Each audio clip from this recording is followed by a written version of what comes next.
Hello and welcome to a Dungeons & Dragons 5th edition one-shot. Today's stream is a 24-hour-long charity stream supporting the BC Children's Hospital through Extra Life. You may find a link to our charity page in the chat throughout today's event.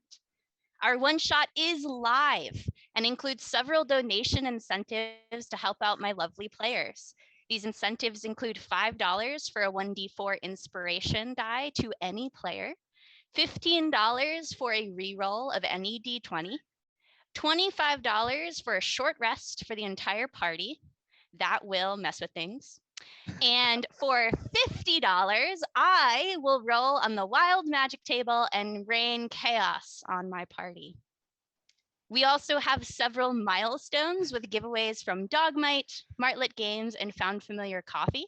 For more information about the giveaway milestones and where to donate, please check out our Extra Life charity page, extra-life.org/team/BBN.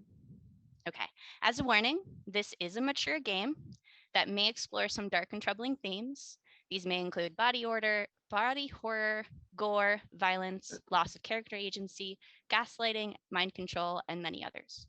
Our players have discussed consent and boundaries, and we are collectively avoiding situations that may be triggering. The players will always let me know if anything gets uncomfortable by using yellow and red cards in our private chat.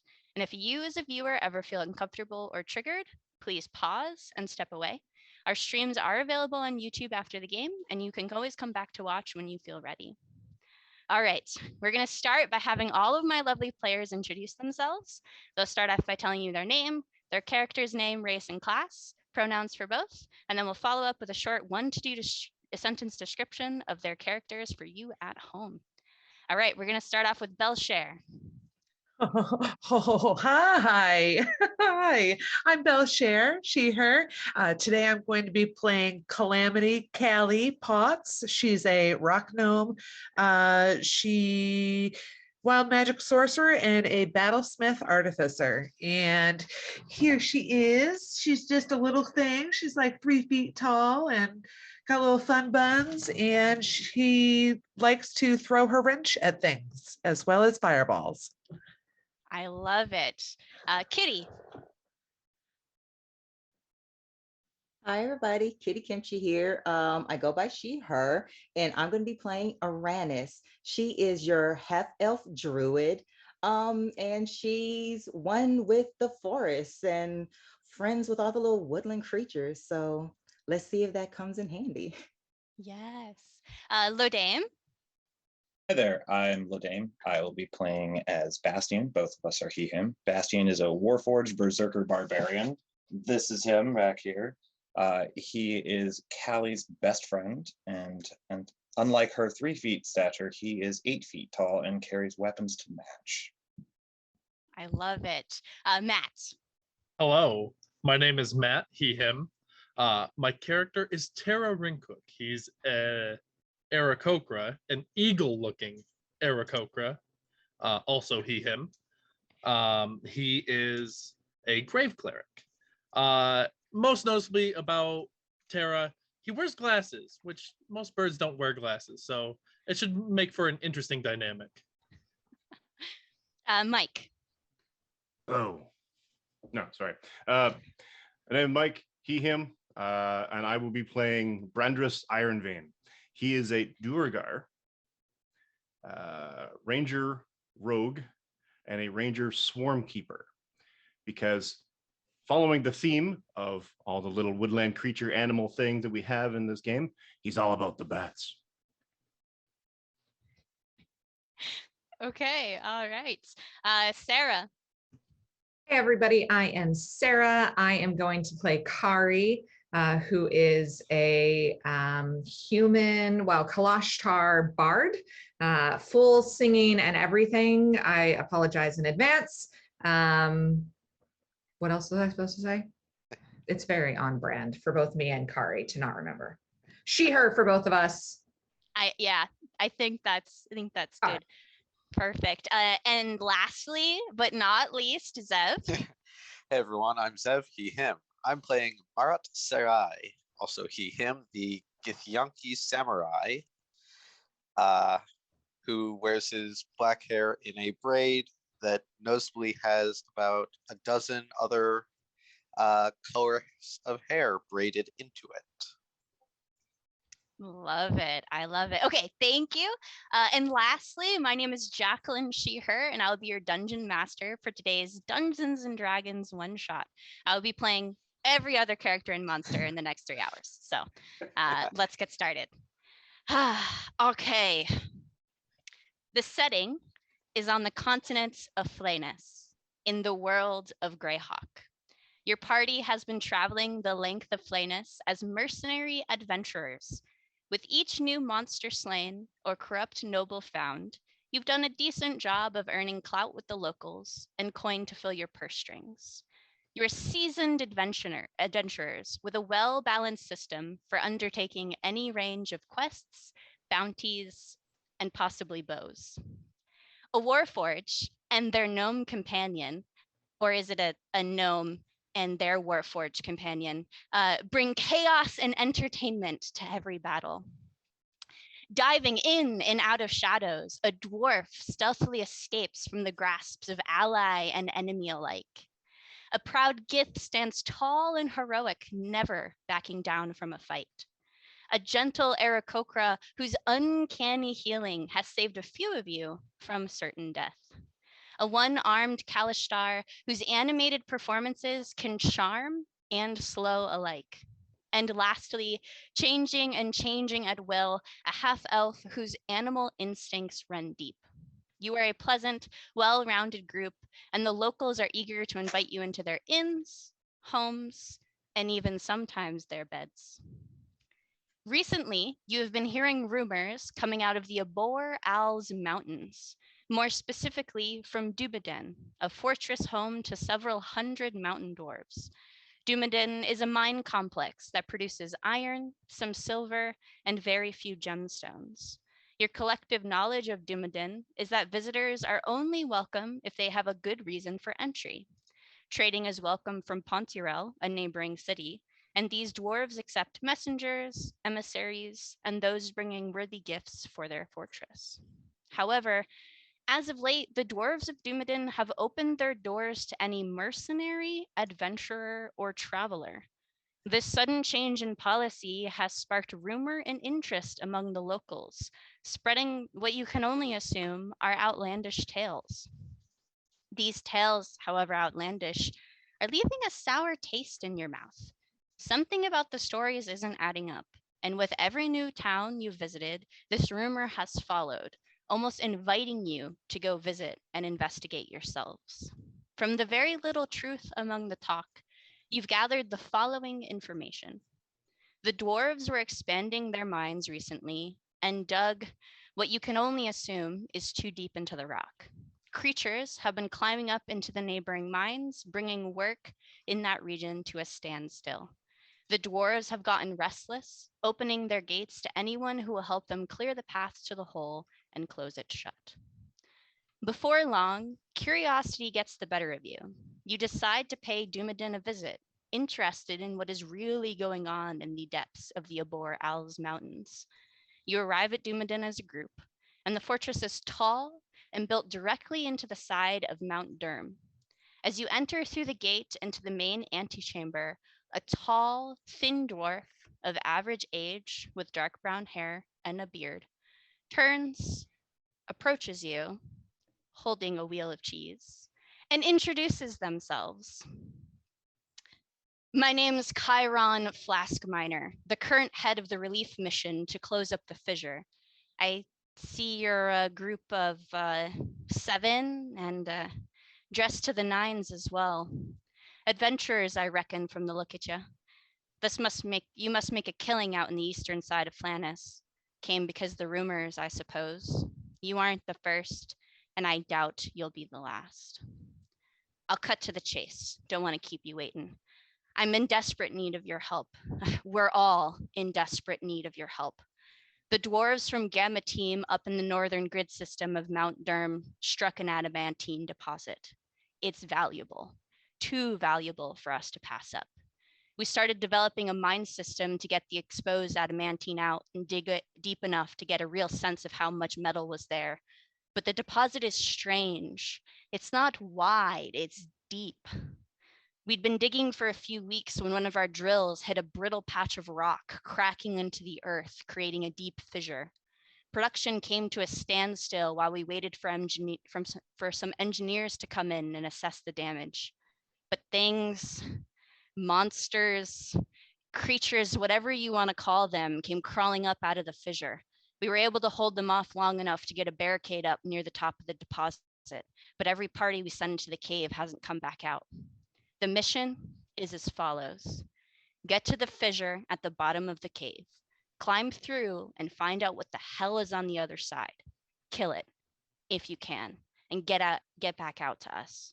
Your reward, if you succeed, is a custom-made adamantine piece of your choice for each of you. It's the least we can do for you getting us back access to that deposit. Now tell me, do you accept the mission? Chiron looks up expectantly, waiting for an answer. Do you accept his mission? Bastian looks to Callie. Heck yeah. We're in. Sounds like an interesting challenge. If they are in, so am I. Tell me, darling, who is the artisan who will be crafting what we're wearing? Because I am not looking for somebody whose skill is lackluster. I need sparkle in my life. Oh, my dear, I can see you really enjoy the shimmer. How about this? When you get back, you can have your pick. Whichever one, the top, the best, they'll make any piece you want.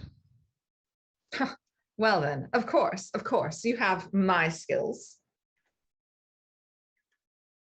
Well, at this rate, they need to have a respectful death, so I may as well go with them. Cheerful as ever. Ooh, I'm always up for an adventure.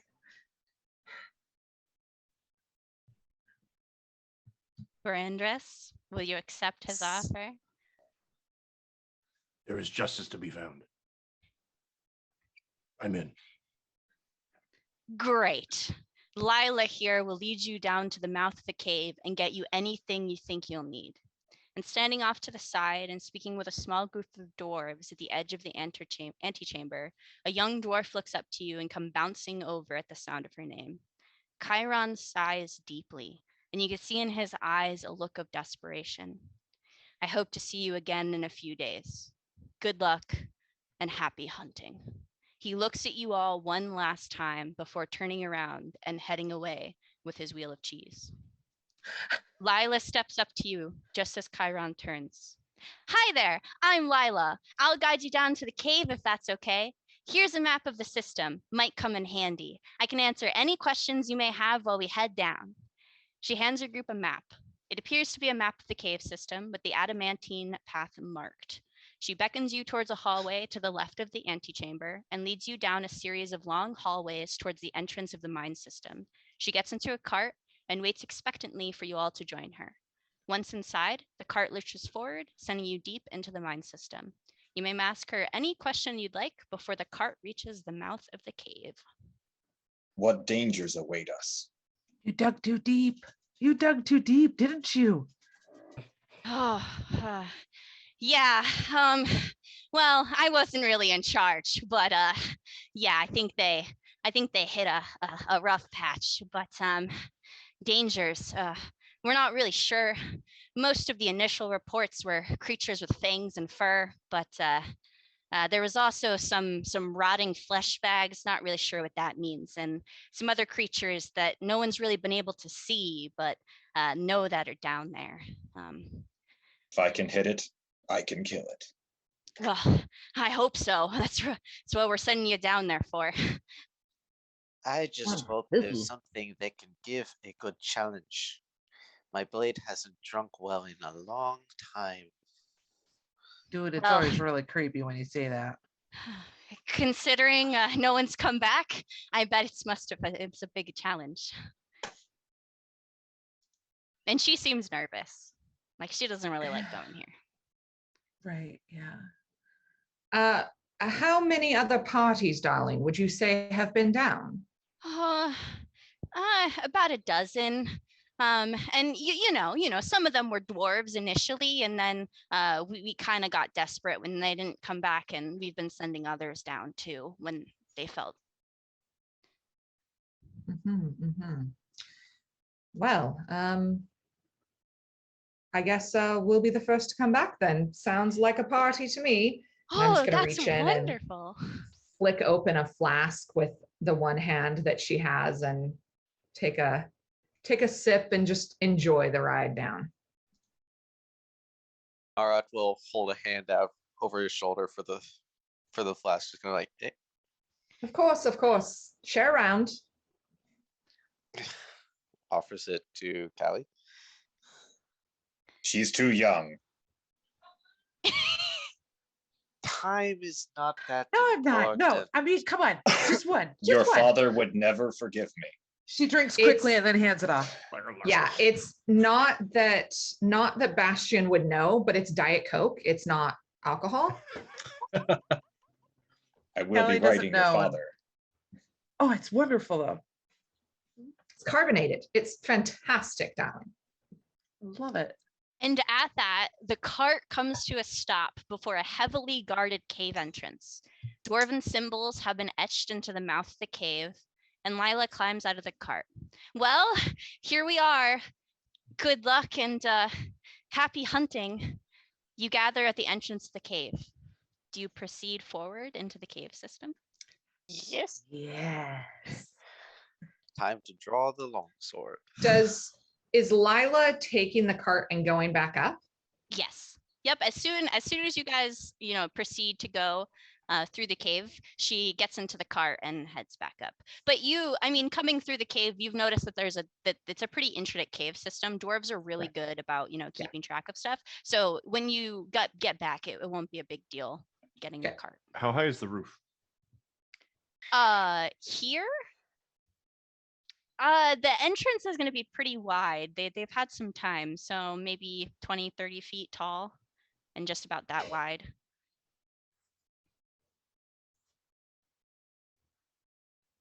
I'm gonna fly up to the roof and walk on the roof.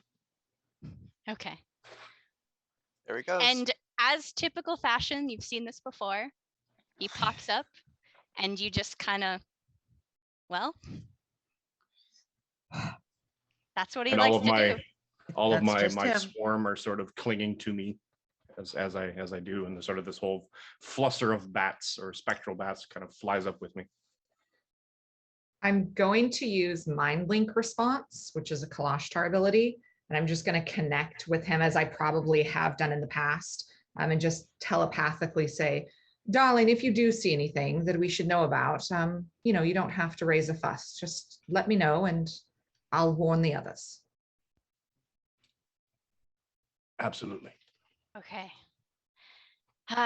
Okay, so you spend the rest of the day fighting through the cave system, slaughtering creatures and monsters of all shapes and sizes. But strange enough, though, you don't come across any bodies. It's almost as though the cave has been emptied of any humanoid forms. After a long day of traversing the system, you find yourselves face to face with the fissure. The crack itself is embedded in the side of the cave wall, and if you look into the fissure with dark vision, you can see that it reaches up 50 feet, and it gently slopes downward into darkness well past your vision limits. What do you do? Let's Light a go. torch and throw it down. Okay. So as you're throwing the torch, you can kind of keep an eye on it as it whistles down, and eventually you don't see it anymore. It is deep.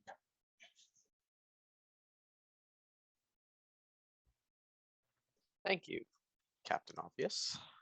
You're welcome, samurai dude. Never gets old. It never gets old. Well, if it's gonna be darker, I'll grab my dagger and I'll cast light on it just to give myself some semblance of vision. And I'm I gonna will speak the assume- trigger word of the longsword of sharpness. Sure, sure. And I mean, you guys have been going through the cave system all day. You've got your routine. You've got your lights out. You know who doesn't have dark and who does have dark vision.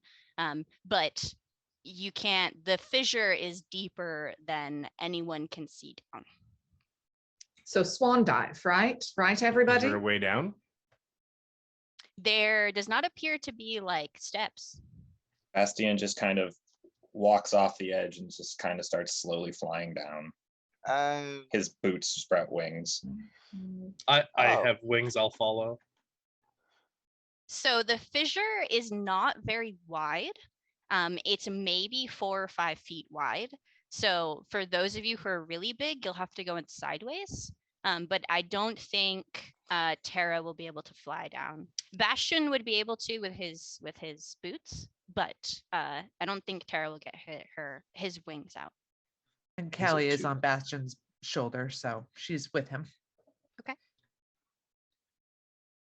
Yeah.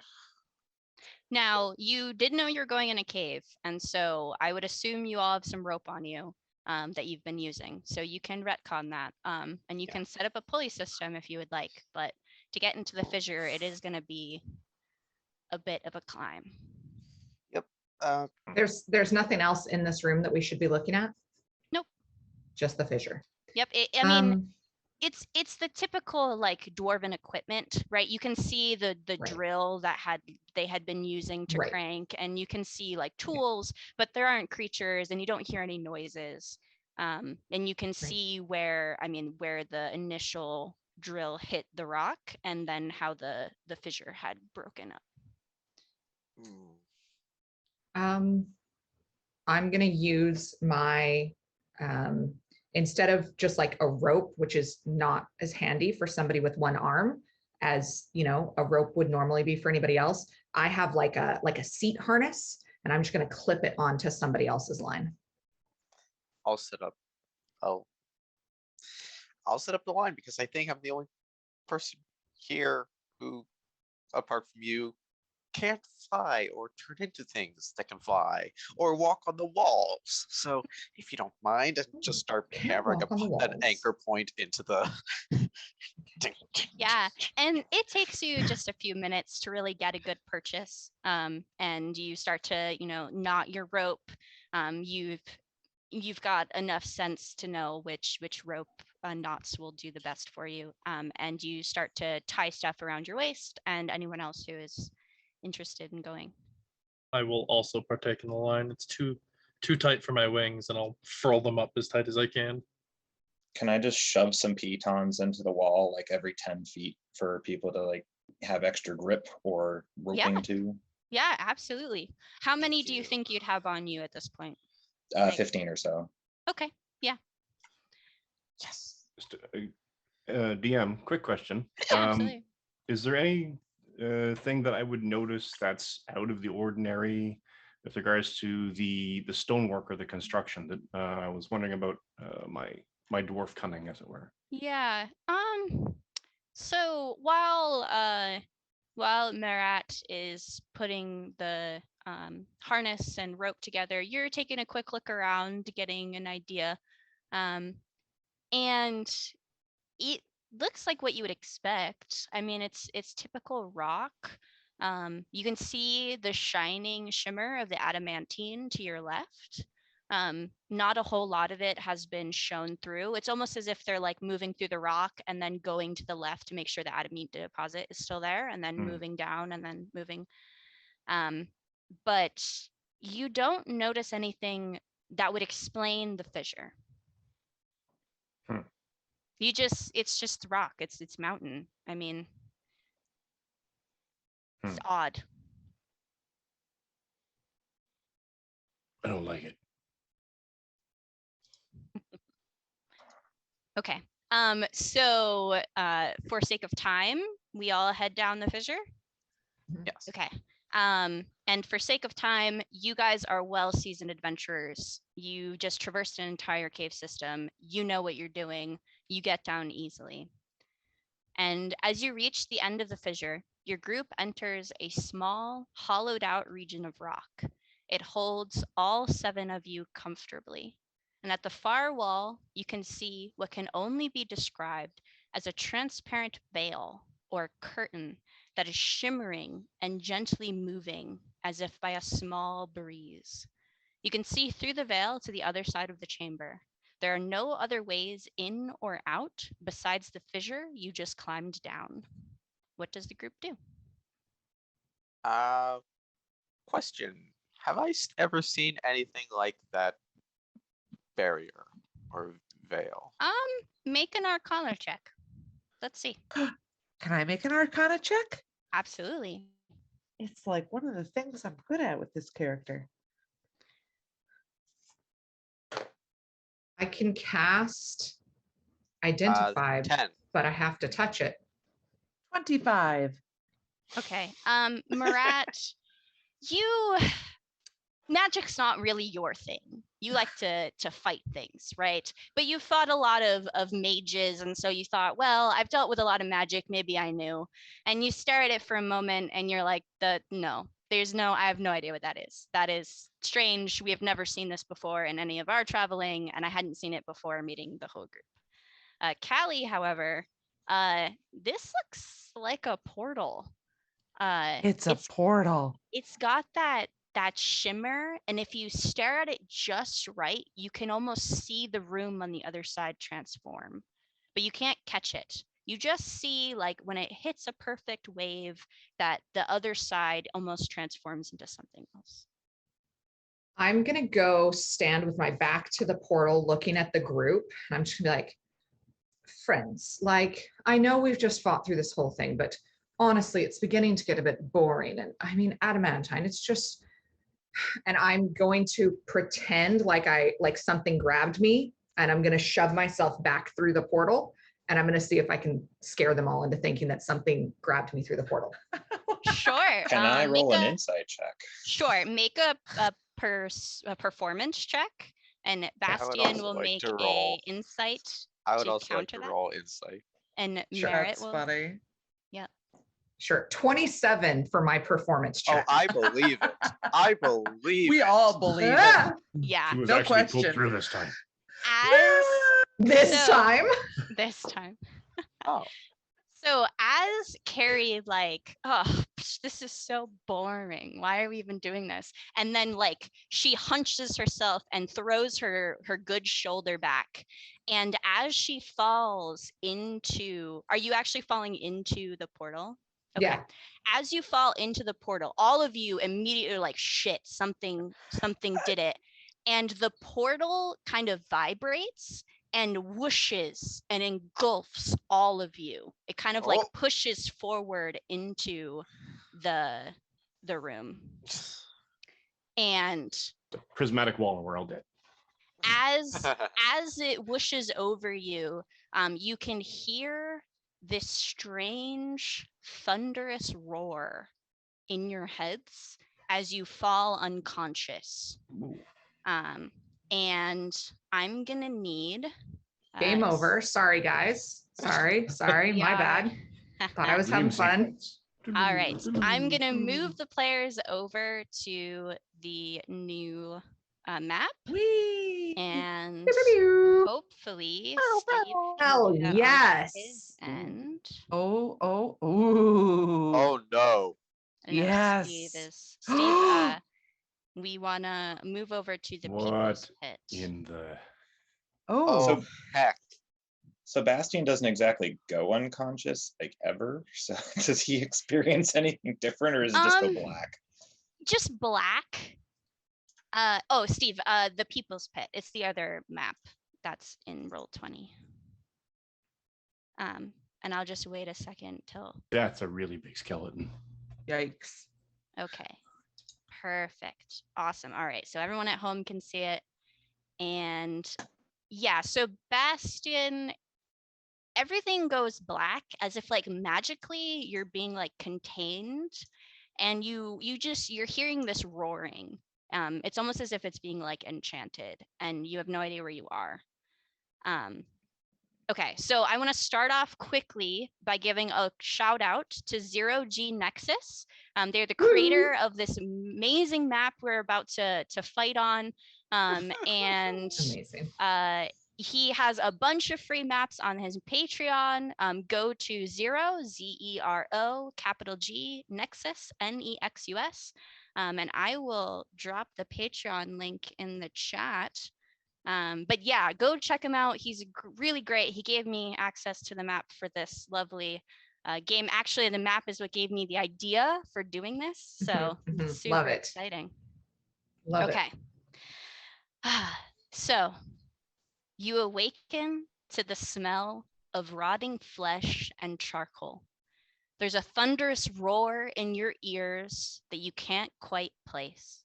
For a brief second, you're in absolute darkness, followed by blinding light as 3 braziers and a giant bonfire erupt into flames, illuminating your surroundings. You're in a large arena surrounded on all sides by ever-growing risers. A magical dome appears to be engulfing the arena, preventing you from seeing directly into the risers.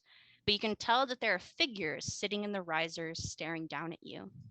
You can see through an exit on the far end of the arena, just past this magical barrier, the shimmering wall that engulfed you and transported you here. A deep voice echoes through the area, quickly silencing the thunderous roar. But you realize the voice is not talking directly to you. My children, welcome to our 925th game of the never-ending tournament, the Teeth Grinder. And the audience erupts back into that thunderous roar that quickly dies back down.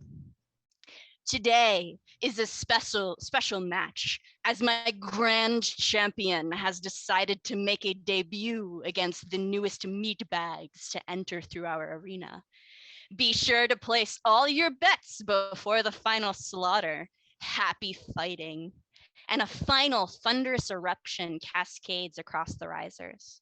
At the other end of the arena, you notice a few creatures walk through the magical dome and begin to approach you, weapons raised. I need everyone to roll initiative. Woo! As I'm rolling initiative, I'm going to grab my coin pouch and be like, I'd like to place a bet. Who do I do that with? I need to do that. Bet on Uranus to win, please. Same. Somebody. Same. Yes.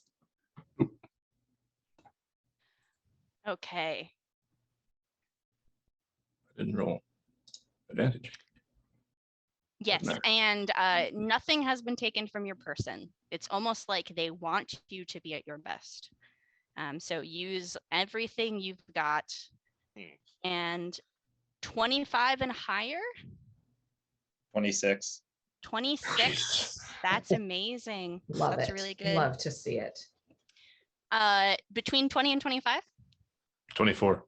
20. 24 for Brandon. 24. 24 for Callie also. 24. Excellent. 24 For for Uranus. 24 for Uranus. So we've got 3 24s. I need a D20 roll off. So each of you roll a D20. Rollies. We need some rollies up in here. Rollies. So just roll a D20 and whoever has the highest will go first. I get a natural 20.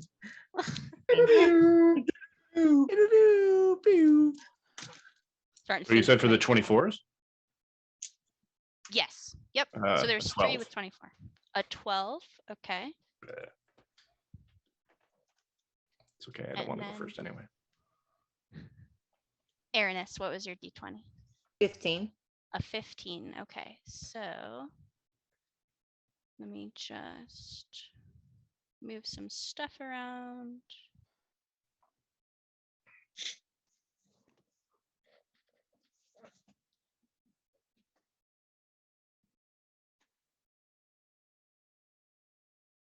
Callie had the highest.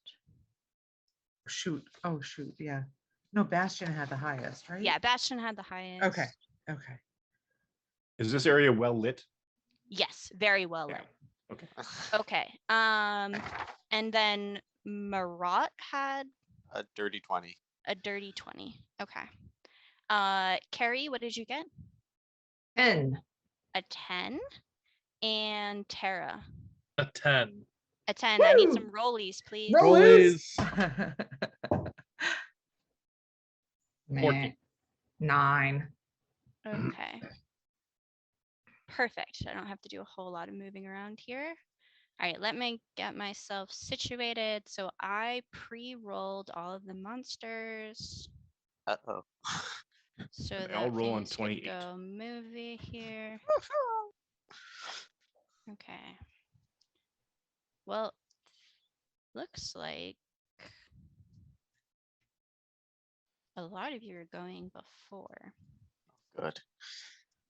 Okay. Great. All right, I have my initiative. Okay, so you're in this big arena. I don't even know if I have to describe the map. The map really describes itself. There's skeletons beautiful. everywhere. There are 3 really tall braziers, talking like 20, 30 feet in the air. The magical dome is kind of a circular pattern. There's that huge bonfire in the middle. It's just erupting, and the wall holding the bonfire is about 5 feet tall, and you can see this like viney, spongy substance that's Ew. around the wall. And there's a broken brazier to your right. There is this deafening roar coming from the risers, and this is spooky. You don't know if you've ever witnessed something like this before, but Bastion, you Right. are up first. First, I'm going to bonus action rage mode activate. And as he goes into rage, he also has an ability called feral, instinctive pounce, which I can use to move up to half my movement. So I will move 20 feet with that as his plates kind of shift around, the steam exits. And then I'm going to move my 1, 2, 3, 4, 5, 6, 7, 8. So that is my full movement up to there. Okay. And then what weapons do I have? I'm going to chuck a javelin at the closest thing to me. Absolutely. Go right ahead. So Recklessly. recklessly. All right. All right, so first attack, that is those are both pretty bad. That's a 15 to hit. That does hit. Roll All damage. right. 9 points of piercing damage. 9 points of piercing damage. Have a second attack as well. I'm going to Go throw right my ahead. other javelin at it, the same one. Okay. That is a 22 to hit. That hits. And that is 6 points of piercing damage. 6 points of piercing. And that ends Awesome. my turn. And that'll be it. Okay. So you've got 2 javelins. You chuck one. It kind of smashes into this creature. It's like rotting and like falling apart. You can see some of its bones, and it's kind of like clicking in weird motions. And as you toss the second one, it slips right through his chest, and he crumples to the ground. Oh, okay. And I'm just gonna toss a little marker on it for now. And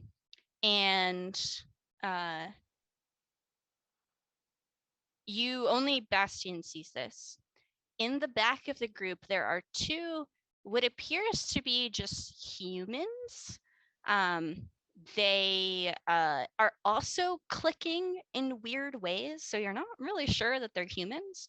But one of them like pops its head to you and raises its hand and pulls up its hand. And as it does, this magical essence pops around the creature you just stuck the javelin through, and it stands back up, and it rips the javelin from its chest and just throws it on the ground and growls back at you.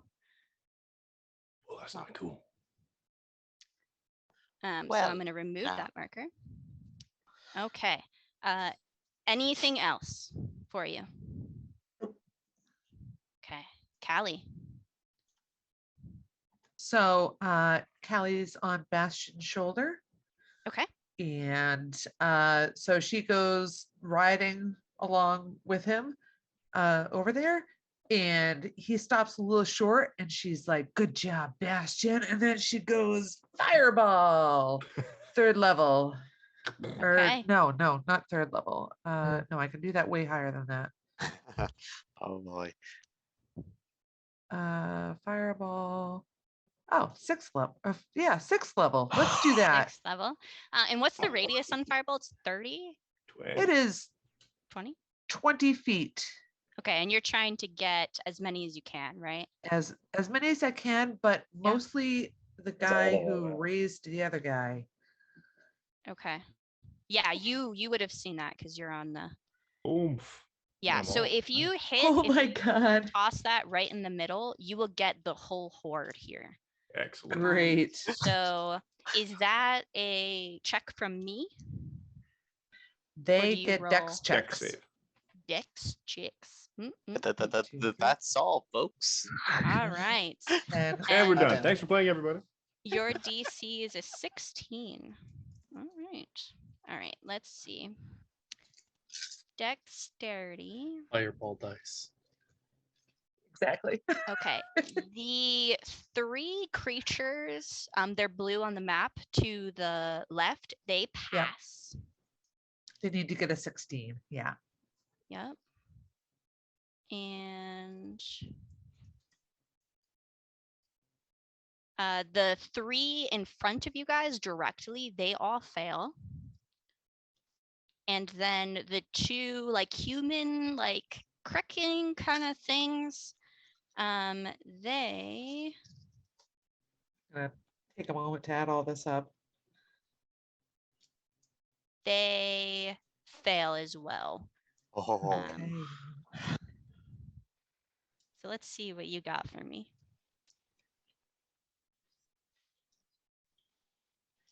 It's a magic number, 42. 42. That is incredible. So half Wow. of 42 is 21. It was Okay, 11d6. this is ridiculous, and I love it. that is amazing. Oh, and I get to roll on wild magic table. You do. Nope, nothing. Nothing. Oh, so close. We were so I know, close. right? For viewers at home, Callie is a wild magic sorcerer, and we have decided that the wild magic just isn't wild magic enough. And so instead of a d20, she's actually just going to roll a d4. So we have upped that chance quite a bit. So hopefully we see some wild magic here. I mean, you're the today. DM. You could literally just say it's going to happen. Yeah, but it's more fun to leave it to the dice. And if you donate $50, it's going to happen anyway. So let's see what we do there. Let's Okay. do this. And these. Okay. So Callie is like, fuck yeah, great job. Throws her fireball. It slams in the middle. The 3 creatures in front of you all disappear Wow. into just this eruption of, flame and Blip. disgustingness. And the other 5 left are like blasted by this wave of heat and fire. They're still standing, but you've got some nice scorch marks. Anything Yes. else for you, Callie? I do not have many bonus actions that I'm seeing right now. So that's my turn. Thank you. All right. Aranis, you are up.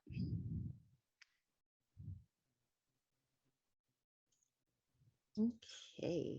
So what's around me on the map? So you are on the far side of the map. You've got most of the group near you, and you would have to get to the other side of the map where some of the creatures had walked through. Oh, okay. I'm turning into a wolf and I'm running that way.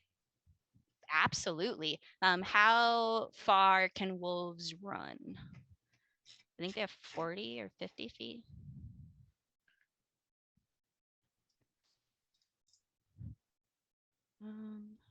Looks like they have 40 feet. So I'm gonna put a little token on you so we know that you are a wolf. Is there a There's not. Okay. We'll give you a blue token. And okay. You can get right next to the bonfire with your movement. If you want to spend the rest of your action to move up to one of the creatures, you can, but you won't be able to attack. Okay. Am I able to use spike growth? I think so. Right, when you're wild shape, you can still use. I don't actually know. That was something I was looking up last night.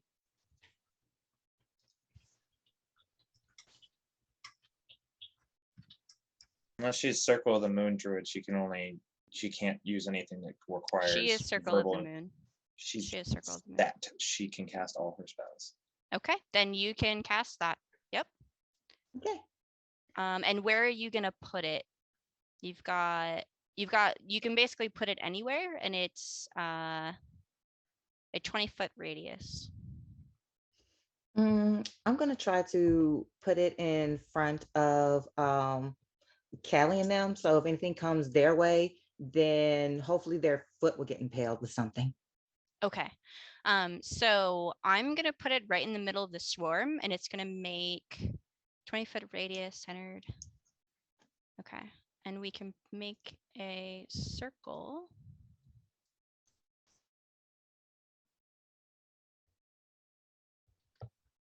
I'm constantly terrible at this.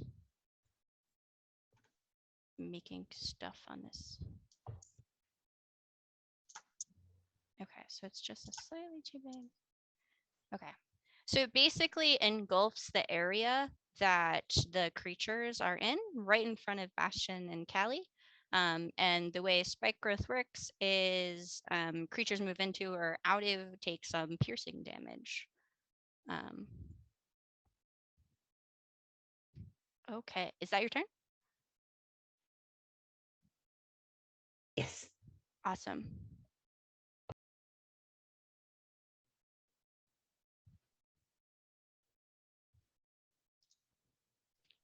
Okay. Brandris. My All right. backhand. So I'm seeing a massive blast of fireball from Kelly, and now spikes, Yes. and all these things are looking pretty damn beat the heck up. Can I see? Oh, I'm not even on the right thing. There we go.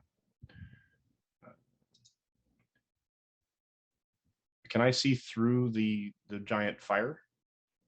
Probably not. You can kind of see like between flames flicking. You can see that there are creatures over there. Actually.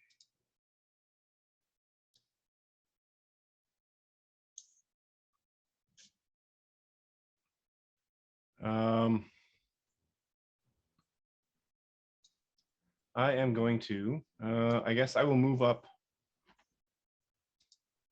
my 30, 50, I think.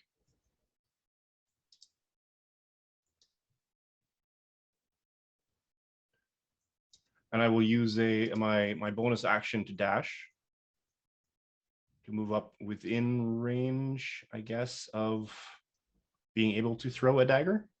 Okay.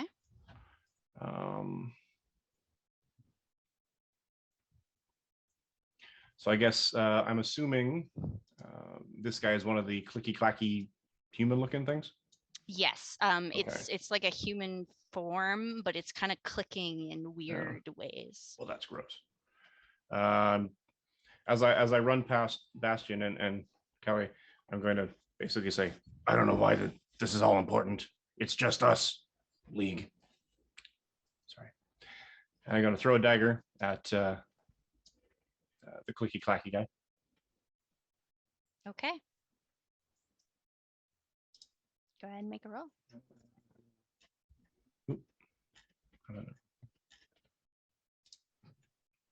Thank you to Martlet Games for 100 bits. I don't have my regular dagger. Yay. So I'm just going to -1 from that. Wow. 19. That hits. Yes, Okay. that hits. So this will do -1, so it'll be 6 points of damage, but Okay. I'm going to follow it up with my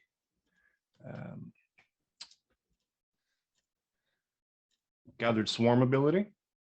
And as I Okay. throw it, the dagger sort of flies out of Randras's hand, and basically almost like an instinctual sort of reach, a swarm of spectral bats basically follow him and just sort of harry and just kind of cover and claw and bite at the thing as well for an extra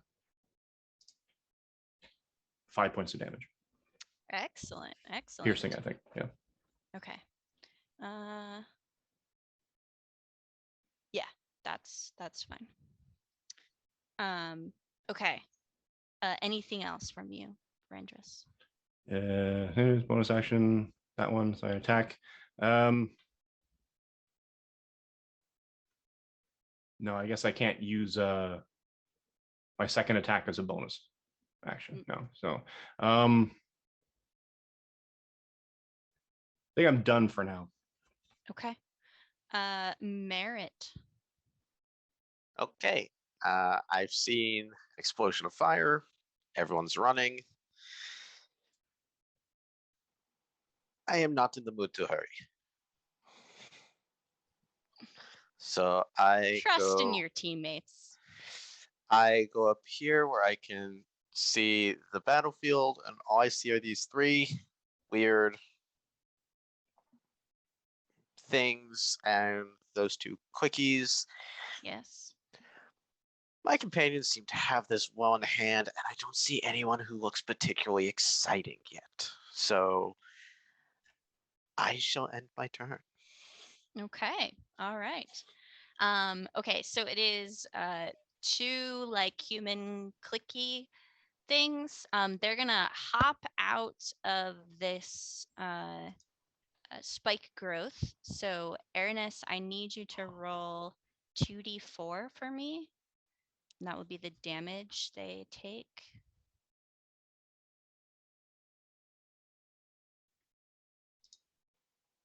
Jacqueline, you're getting shout outs from Martlet Games for the beautiful D10 design. Oh, thank you so much. I am currently wearing it right now. Ooh. Okay, 5 points. So they each take 5 points of piercing damage as they hop out of the thingamabob. Yep. And they're going to move. What's their movement? Yep. They're each going to move off to the sides, on the other sides of the braziers. And as they do, crap.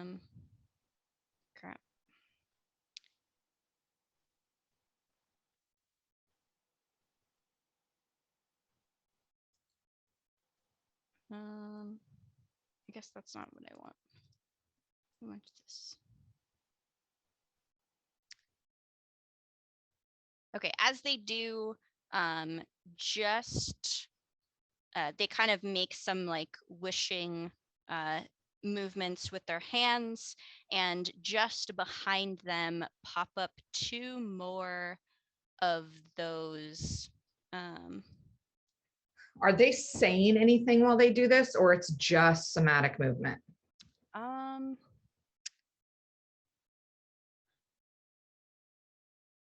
You're monologuing. They are saying stuff at the same time. Those guys.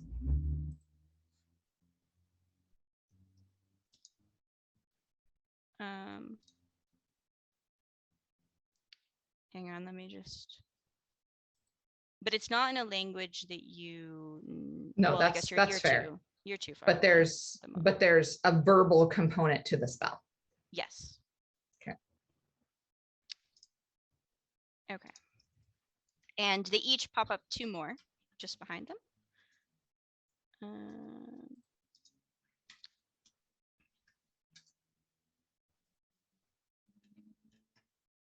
Okay.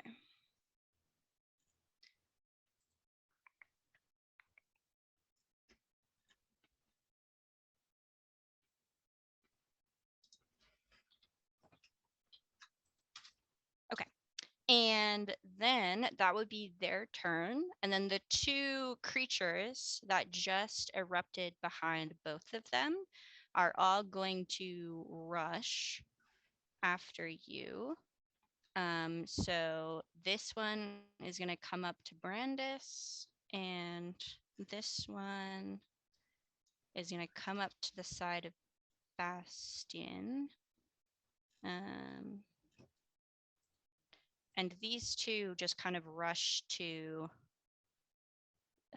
They look like they're going to go after the wolf that has appeared on the other side of the bonfire. And the one next to Brandis is going to attack, and the one next to Bastion is going to attack Bastion. So we'll do Brandis first. Let's roll to hit. Where's my...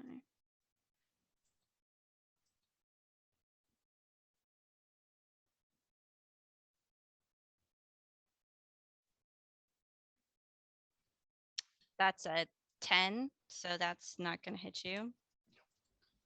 Okay, nat 1. But the one to hit Bastion is a 29. Jesus. Holy crap. That So hits. we kind of nat 1 and a nat 20 right off the bat. I think he likes you. Yeah. I'm hearing the Windows error message sound whenever your Bastion gets hit. I don't know why. Dong, dong. Where's the... Okay, and that is gonna be it's got like this tiny little like dagger thing in its hand. Mhm. And it's gonna poke at you for 15 piercing damage. So that's half to 7. Yes.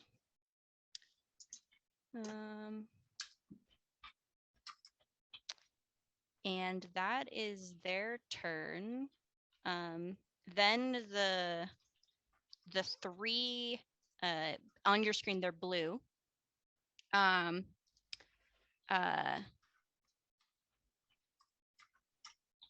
They're kind of whispery and incorporeal. And let's see, these 2 are going to move this way. So this one takes 10 from the thing, and this one will. And then that third incorporeal blue shimmery kind of creature, as it's trying to escape the spike growth, kind of falls entangled and kind of falls apart from the spell and disappears into the entanglement below. And then this guy can move up next to Bastion, and this one will move here. Yep. Okay. So So Callie's on my shoulders, so that space is actually empty. okay. Okay, yeah, that's right. Okay.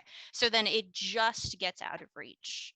And kind of stands there and like growls up at you guys. And you're like, whatever. Tara. All right, so fireball, spike growth, dagger, javelin, things are happening. I would like to unfurl my wings, and I'm going to dart up behind Bastion, and I want to be about 10 feet in the air. And if I know how math works, I am going to cast Bless Nice. at 3rd level, so I can hit Double nice. Marat, Aranis, Bastion, Callie, and Brandris. And what level is that? All right. 3rd level. 3rd level. Okay. So everybody's got that? You gonna keep track of that? Yes. Okay, great. And Tara, just keep track of how long that goes for. Got it. And is that it? That will be everything I can do this turn.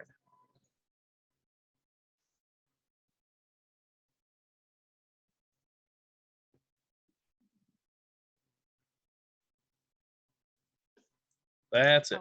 Okay. I like zoned out there for a second. Carrie. Kari is going to rush forward if I've got the right thing on. And I think I can get to here. Okay. And does that put me within 60 feet of this dude? It does. I'm gonna point to one of the clicky clackers. I'm not super happy with him. And I'm going to cast Dissonant Whispers at level 2. It has to make a Wisdom 17 saving throw. Okay.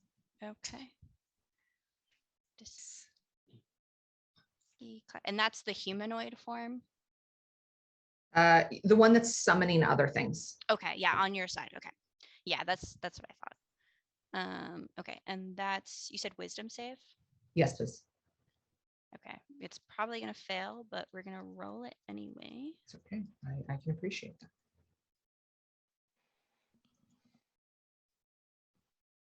Yeah, that's a 10. So that is a fail. Yeah. Oh, that's very near max damage. 21 points of damage. Nice. That is awesome. And do you want to explain what they're hearing? Yeah, the dissonant whisper is just, oh, no, we have enough people at this party, darling. I count for at least 7. You don't need to bring more of your friends. It's fine. And for my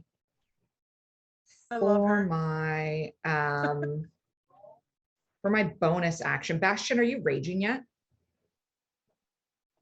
I think the goggles are red, and that's kind of a given. I'm with you. I'm gonna sing across to Bastion, who I think is within 30 feet of me. Yes. And just kind of hype him up and give him some new, like, I'm gonna give him a new jam, and I'm gonna be like, welcome to the new rage, to the new rage, welcome to the new rage, to the new rage. Yeah. I have the rage. And I'm going to give him a bardic inspiration. And what's your inspiration die? Like a D20 or something. I don't know. It's a D10. It's a D10. It's a D10. The D10. Outstanding. 12th level I bard, have D10. bless, I have. I don't know. It's a D20, whatever. I can hit whatever I want. Yes. You can Okay. hit Everything. God himself. I got a plus Okay. 10 to hit. This is great. That'll be me. That'll be it. Okay. So as Kari, is that how you pronounce it? I want to make sure I'm pronouncing it. Kari. Kari. Yeah. Okay. I'll be sure to get that next time. Okay. So as Kari is like singing her jam, and as soon as it ends, you all hear again that thunderous laughter, and that voice from before is like, ha ha ha, petty children. And just remember when I mentioned there was this weird growth right on the side of the bonfire? No. There is so the bonfire the wall is about 5 feet tall, and right along the edge is this twisted, No, almost, don't like it. Yeah, it's like spongy, it's Great. sticky Wonderful. green. It starts to move and great. slatch. And let's see, we're gonna attack Ew. Merritt because he was being rude, obviously. Tara and Kari. Ew. So let's see what I can do. Oh my gosh, you guys, this Extra Life 24-hour stream is so crazy. I know over there on the West Coast, which is where some players are, and where our home Vancouver by Night is based, it is only 1 PM. But you guys, it is dark here. It is, and probably for Zev too, Oh my right? gosh. Oh, Canada. it's. I've I mean, literally it's been playing dark all day. Yeah, it's been dark for like 5 hours here. It's hi Okay, from London. so out from this like mesh here comes these like tentacles, and they wrap themselves around all 3 of you. And one, it does. Oh what's no. it do? Oh It no. does acid damage to Marat and Kari, but Tara is just able to like. He got this little like jiggle right in the back of his head, like, what was that? And you kind of hop off to the side. Oh, thank you. Each. So let's see. Marat will do first. I'm also going to need a strength save from both of you. So Ew. Marat, that is Oh, 16 acid on you. That's a natural 20 on my strength save. Is this to take half damage? No, this is something else. So you're going to take the full 16, Okay. and Kari is going to take 18 acid. All right. So Kari has a 2 total. I rolled a 4. Oh, I'm proud of her. That is great. Yeah. And then what's your total, Zev? 29. I heard 29. some bullshit. I heard Rolled a Joe 4 and laughing in the rolled. background. Okay, so as the tentacle kind of like wraps its way around Marat, you're able to kind of like shove it off of you before it can really keep its tentacle wrapping. But Kari, unfortunately, you are now grappled by this tentacle, and it is slowly kind of inching you towards the fire. I'm just gonna look at Aaron S. I'm just gonna be like, I always knew that I'd go by tentacle. It's just, I guess, how I was meant to go. And for viewers at home, we're gonna. That just upped our rating, I guess. Oh, we're rated R now. We are rated R now. I think Dark. I know where this It's is going. fine. It's dark. So I have the icon next to Merit, but it is wrapped all the way around the bonfire. Ew. And you hear that laughter again from above, as if like, yeah, that's the real threat here, folks. And we're at the top of initiative for Bastion. You're up. Okay. all right. All right. So this guy that's right in front of me, not having it. I'm going to recklessly attack him with all my crazy bonuses because that's what he does. That is I rolled 2 12s, so that is a 23 to hit. That hits. Yep. And great sword damage. That is a 14 damage. Okay. Is that all you're gonna do? Is he still alive? He is still standing. Do it again. Very well. All right. With my bless. That's even better. That is oh god, that's a 28 to hit. That absolutely hits. And great sword again. So Heck yeah. that's another 17 points of slashing damage. And you're just anger, and you've got that inspiration, and you're feeling it in your bones, and you're swiping, and you just lop its head off, and it falls to the ground. And has been wiped from this earth. And I will use my movement to go pop on the other side of Brandris and this guy. Okay. Oh, that's perfect. Callie. Okay. As we're, I wouldn't say retreating, but as we're moving away, Callie pulls out this wand that is, it looks to be gold, but with these colorful balls that just kind of circle around it, kind of crazy like. And it's called a wand of wonder. And she Jesus. points and she points it at Brandris. no, not at Brandris. No, it's gonna hurt. Hit me with it. I can take it. She points it at this guy that we were kind of approaching off here next to the brazier. Okay, the one Okay. that's been raising things. Right. Gotcha. So, okay, I rolled a 45 on a D100. And what that means is, let's scroll down. I cast lightning bolt. Oh, Jesus. Nice. Hey. So, Nice. let me go over to my spells and I'll Awesome. pull up lightning bolt. I mean, There it is. So it automatically casts at 3rd level. And I need a Dex 15 saving throw. Dex 15 saving throw.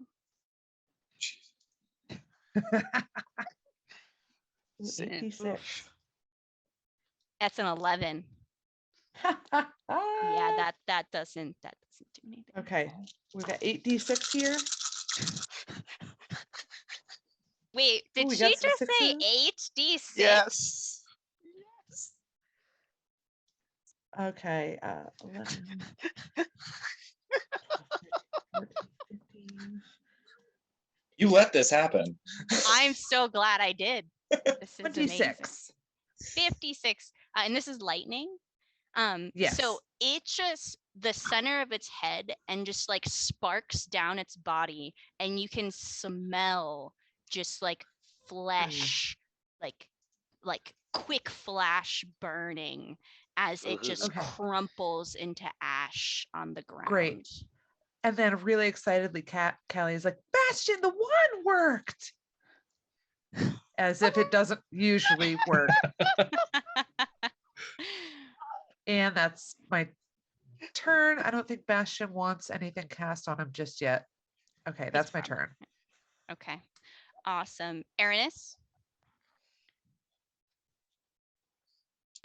I would like to cast Blight on the magic moss. Oh, by all means, go right ahead. Ooh, that's cool. Bye, boss. good idea. I'm here for it. Just quickly, can That you and roll your me a bonfire and wisdom smoke it. saving throw? Okay, what do I roll? So on your sheet, there should be a little list that says saving throws, and you want the one that says whiz. And if you click on that,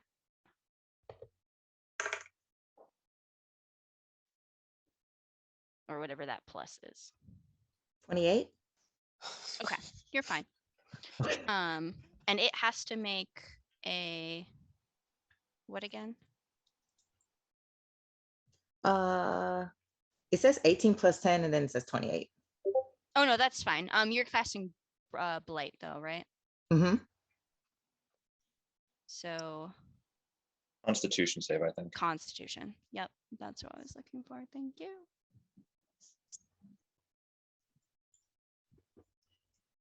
Okay, that's a 25, so it does pass. But it will take half as much damage. So roll your 8d8 and then just halve that. 8d8.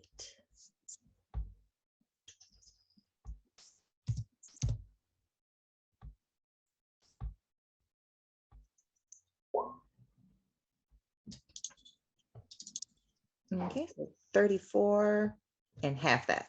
And half that. Yep. Okay. So 17.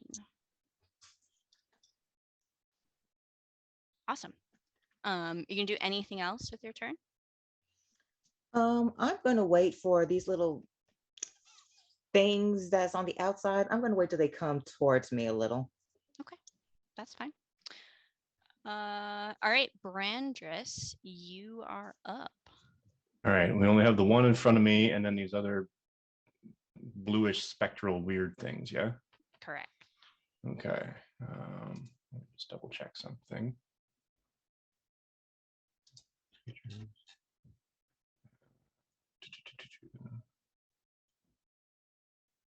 Sorry, a second creature you can see within 30 feet. Okay, good.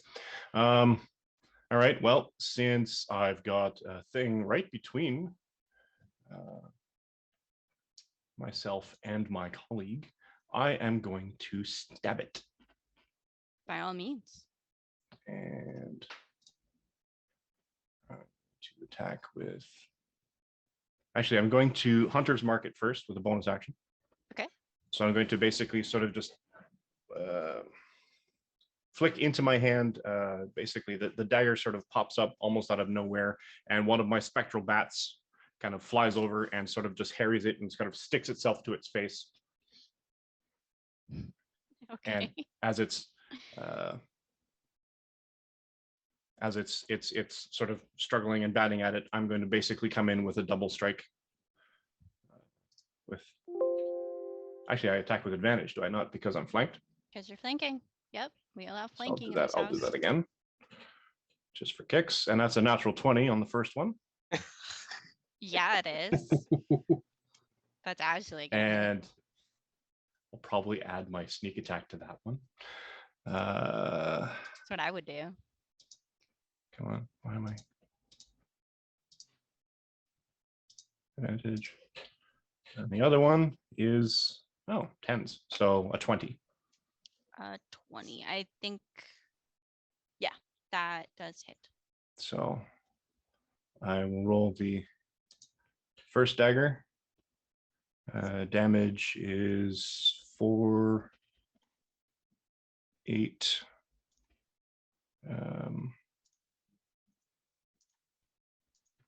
I don't know if I added. All right, so I'm doing this in steps, I guess, because I didn't add my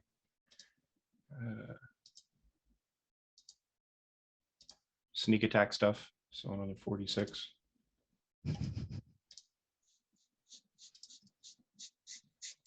And that doubles. So another 18. So 36, 42. You are welcome to keep 5. adding dice. I think at this point, it's dead. I sort of eviscerate it. Yeah, and your bats are just going to town.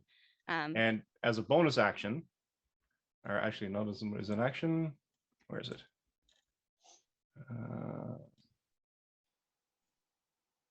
Immediately after I deal my sneak attack damage to a creature on my turn, I can target a second creature that I see within 30 feet.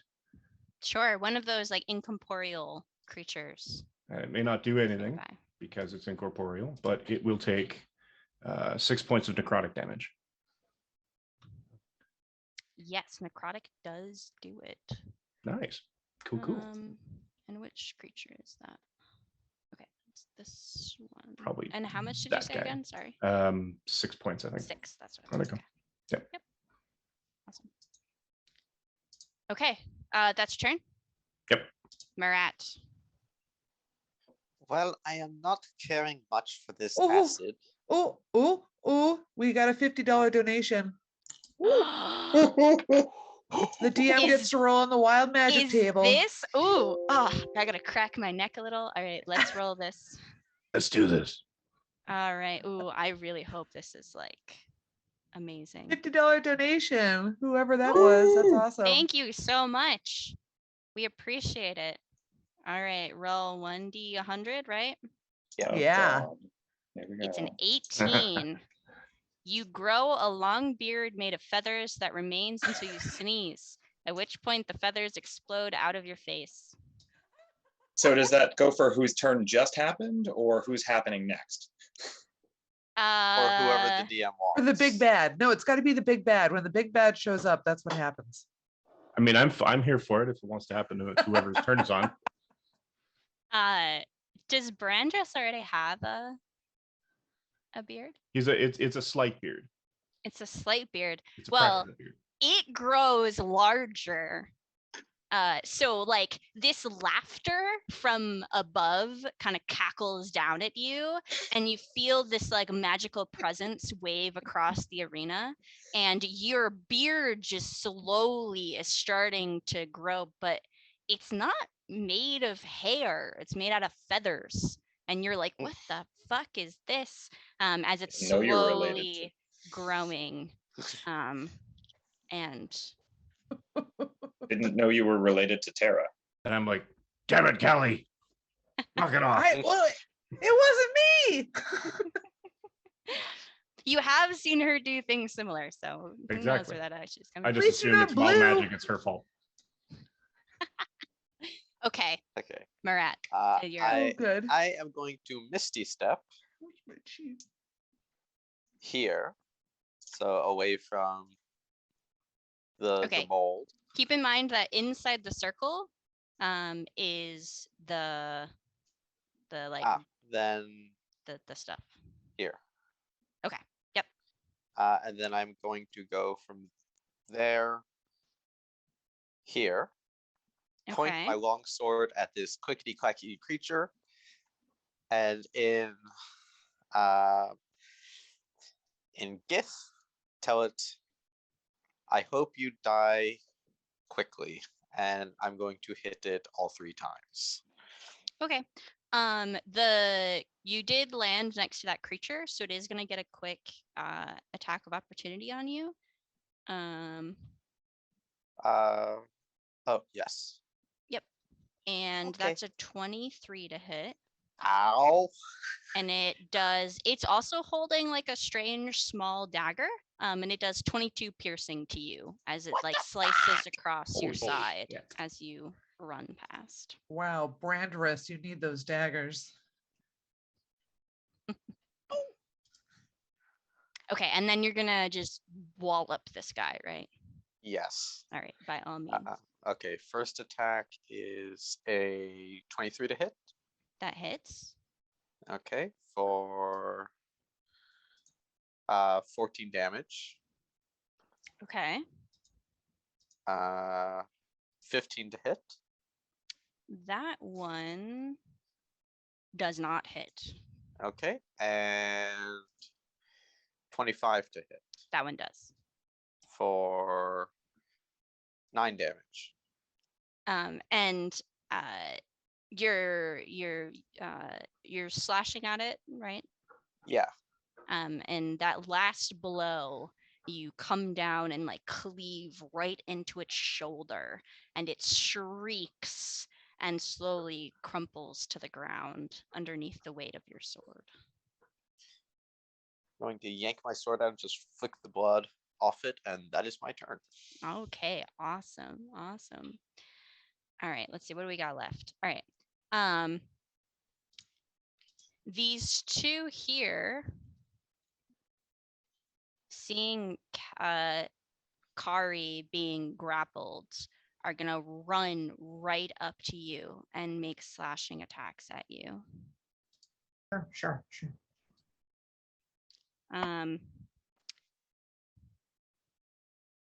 You're grappled. That doesn't mean I have advantage. Well, one of them Yeah. will, because the creature is there.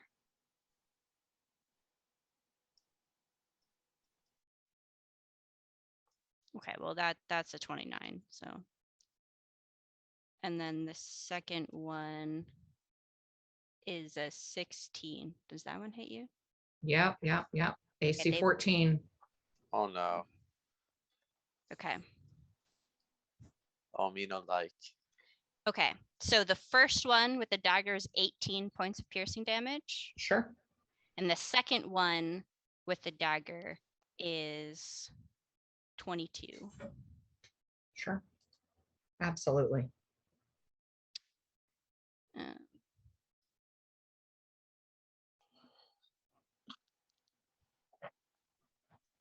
okay. Then the two incorporeal left.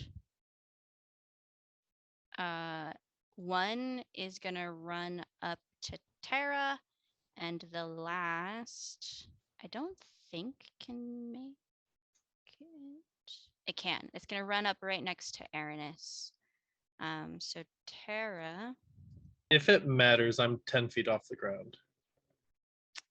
That's a good point. Does that matter? I think that matters a lot. Okay, it's standing like directly beneath you and is like Okay. trying to hop and slash at you, but is unable to. Okay. And then with the one next to Aranis, it's going to hit you. That's a 28 to hit.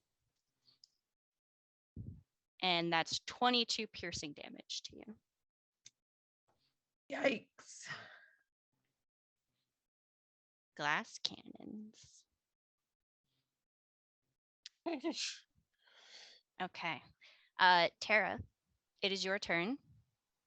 You have a weird incorporeal thing underneath you trying to slash at you.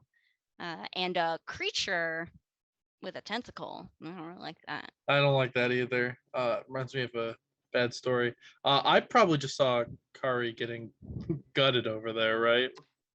You are at least hearing. I'm fine, darling. I'm fine. Don't worry about me.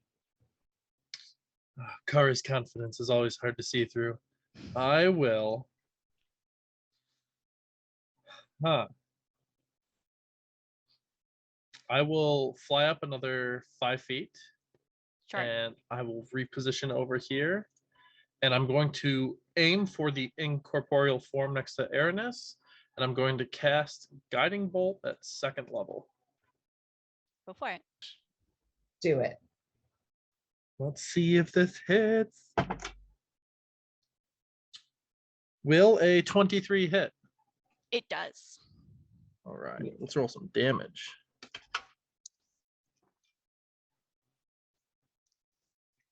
Steve, did a $50 wild magic donation push us over for the first draw? For the first, I thought it did. Maybe not.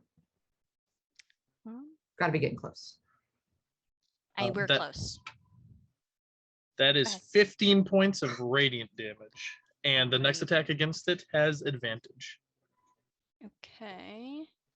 It's Guiding Bolt. Yes.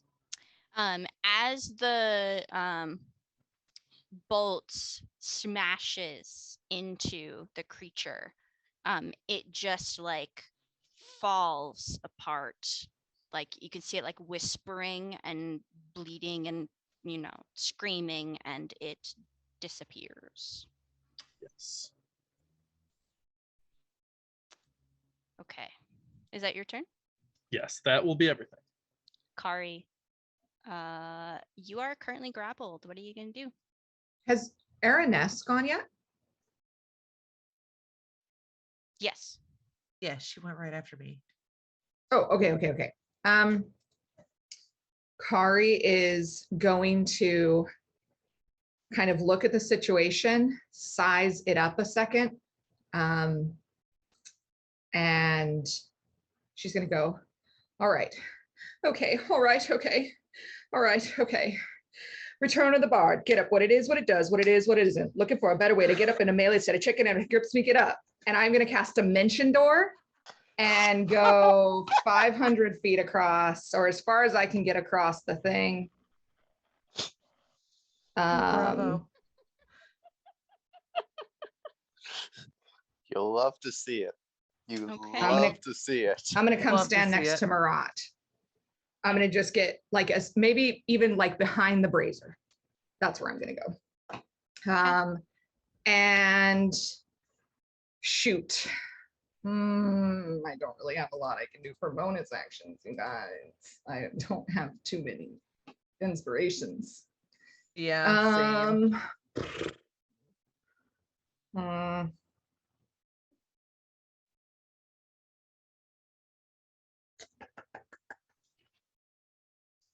No, I think that's what I'm going to do this turn. Okay.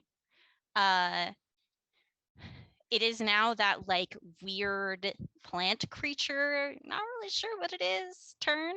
And it's gonna throw its tentacles out, kind of in anger that it had lost one of its people at Terra and Aranis, because it does have a 15-foot reach. Jesus. Okay.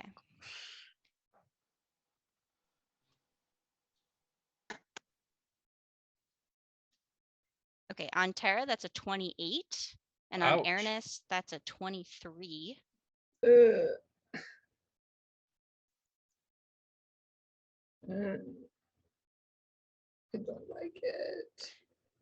Okay. You know what? On, Oh, on Terra, that is 15 acid damage, and I need a strength saving throw. And on Aranis, that's 25 acid damage, and I need a strength saving throw. Oh boy. That's a Oh 10. boy. That is a 10. That is a 10. Okay, fail. you guys, I'm kicking myself. I should have brought Aranis with me. I'll be fine. Got a 5. 5. Okay. So I'm going to quickly, I got some great news. We have another $50 donation from my mom, actually. So that's great. Thanks, Mom, for watching. Okay, so you both are now grappled by the tentacles as they're wrapping around you, and you can feel them pulling you towards the fire. And Steve says that we are over our first donation milestone, so we can do our first giveaway. So I am going $200 to more dollars and we get Storyteller Steve the Bard. Yeah. So let's see. We're gonna roll our. Okay, that's a 26. An eye appears on your forehead for the next minute. During that time, you had advantage on wisdom checks that rely on sight. These are boring. Do you want Yeah. my wild table, my DM wild table? Where's being transformed into a sheep? I have a DM That's like in wild the table. 80s, I think. It's on there. So who was the last one to go? Kari, you have an eye on your forehead that will be there for the next minute. And you had advantage on perception checks that rely on sight. Is McDiabetes in the chat right now? Because she has been telling me that I shouldn't be a salubri, but I'm pretty sure this makes me one. Okay. And we're going to take a quick 5 to 10 minute break. We're at the bottom of initiative, so this is the perfect place to stop and give everybody a chance to hydrate. So everybody watching, go hydrate, use the bathroom. We'll be back shortly. Put exclamation point raffle in. Join. Yes, and join the raffle. We're live. Hello, welcome back. We had done some checks real quick. Our spike growth is still up. However, our bless has been removed from the field. Our great Aarakocra did not do well on that check, but we still have a spiky growth in the distance. And we're at the top of the initiative, and so Bastian, you are up. Okay, I am going to move to about here. Well, no, this. Yeah, let's just skirt around to about there. And I will hold my action for one of our Kali Bastion combos. Excellent. Right. Excellent. Then it's Callie's turn. You're up. Okay. She reaches down and plants a hand on Bastion's chest, and she says, "Ice," and casts Dragon's Breath at Dragon's Breath at, let's see, 5th level? Yeah, 5th level. So that is 66 damage, Bastion. And then she'll, for her action, because that's just a bonus action, for her action, she'll point the Wand of Wonder again and cast the Wand of Wonder. Okay, and what are you casting the Wand of Wonder on this time? Yeah, that's a good question. Give it to me. I can take it. Well, no, why would you want me to cast it on you? No, it's harmful stuff. It's Yeah, it's usually wonderful. bad. Because it's usually bad. wonderful. Where So are you? wonderful. Okay. So does this Yeah, guy cast it still on him. exists? Right? Everything on the field is still existing, yes. Did the one in front of Tara get killed? I will cast it on the one right in front of Aranis, Okay. That one is still if up. that's okay. Yep. Okay. Okay, great. Okay, here we go. D100. 37. What is that one? That is, well, I can't do that because I've already done that one. 26. I cast Stinking Cloud.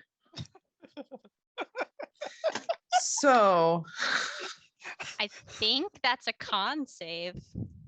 it's cast at 3rd level. It is a con save of 15. The 20-foot radius centered It's a on the guy she 20-foot targets. radius sphere of yellow nauseating gas. I'm sorry, Uranus. Oh God. Amazing. I think that might get the two of us as well there, Kelly. Yeah, It probably. does. Oh, I'm sorry. That didn't work. Ice, Bastion, ice. I got a 19 on the console. Oh, I'm in poison? Yeah, I got advantage on it anyway. Okay, let's change the color of this one. Stinky is green. Yellow. Yellow. Yeah. Yellow. Okay, that's where the stinky cloud is. Oh gosh. So everybody inside that, I think, immediately makes a con saving throw. Yeah. Or is it at the start of its turn? Okay. So for now, we're okay. Okay. Oh, I automatically That is my succeed. turn. I don't need to. Okay. All right, so now that Kelly has cast Dragon's Breath on me, I'm going to spew out a 15-foot cone of ice to try and get these two guys directly in front of Aranis and part of the weird wall tentacle monster. Sure, why not? So that's a dex save 15 DC. 8 D6? Is that what we said?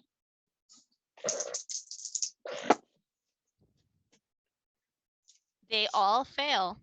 This is amazing. This is amazing. They all fail. Good. 26 points of ice damage. Okay. Oh shoot, I've got to roll wild magic. The two like clicky flesh rotting off of their body creatures in front of you like shriek as this breath washes over them and they fall and like shatter into pieces. And how much was it again? 26? 26. 26. Nice. And you do hit the creature on the wall, and it is still there, but that little part, that tiny little space, is kind of like warped and crystally, and it's not happy. It's not happy with you. So we're gonna move these out of the way.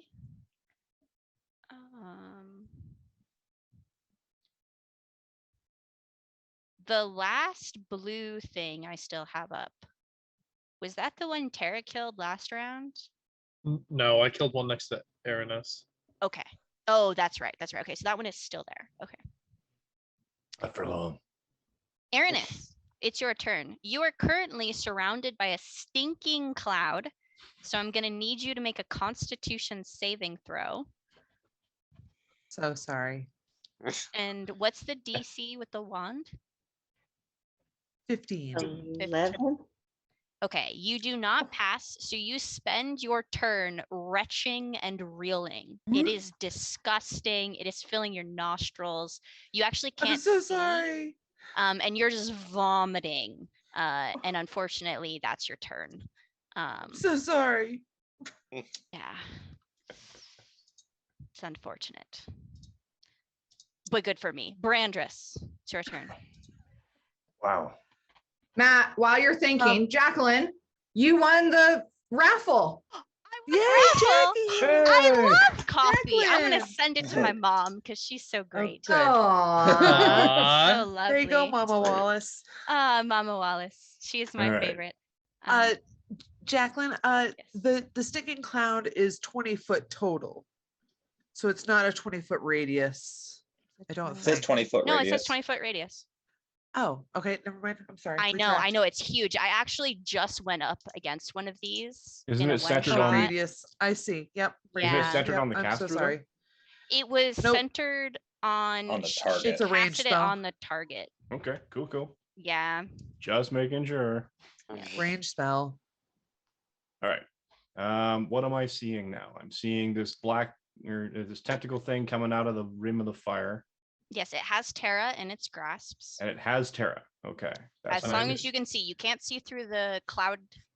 The cloud is Can't like see into the obscuring. cloud. And you see And there's a spike growth literally at my feet. Yes. Okay, Yep. this is getting a little chaotic. I love chaos. And this blue thing is There, it's like an incorporeal kind of like creature, and it's how bad there. does it look? It's if incorporeal things could bleed, it's bleeding pretty heavily. All right, well, then I'm going to do this as a combo move if I can. I'm going to move up half, take a swipe at it. Okay. And see if I can take it down so I can continue moving. Attacks. Okay, with that one for a 19. That does hit. That will cause 7 points. I'm assuming this is not sneak attack. Okay. Is that what you're doing to it? Is it still up? It is not still up. Oh, good. Then I will continue moving. Would the tentacle thing be considered attacking or within 5 feet of an ally? Technically, yes, because its tentacle is wrapped around Terra.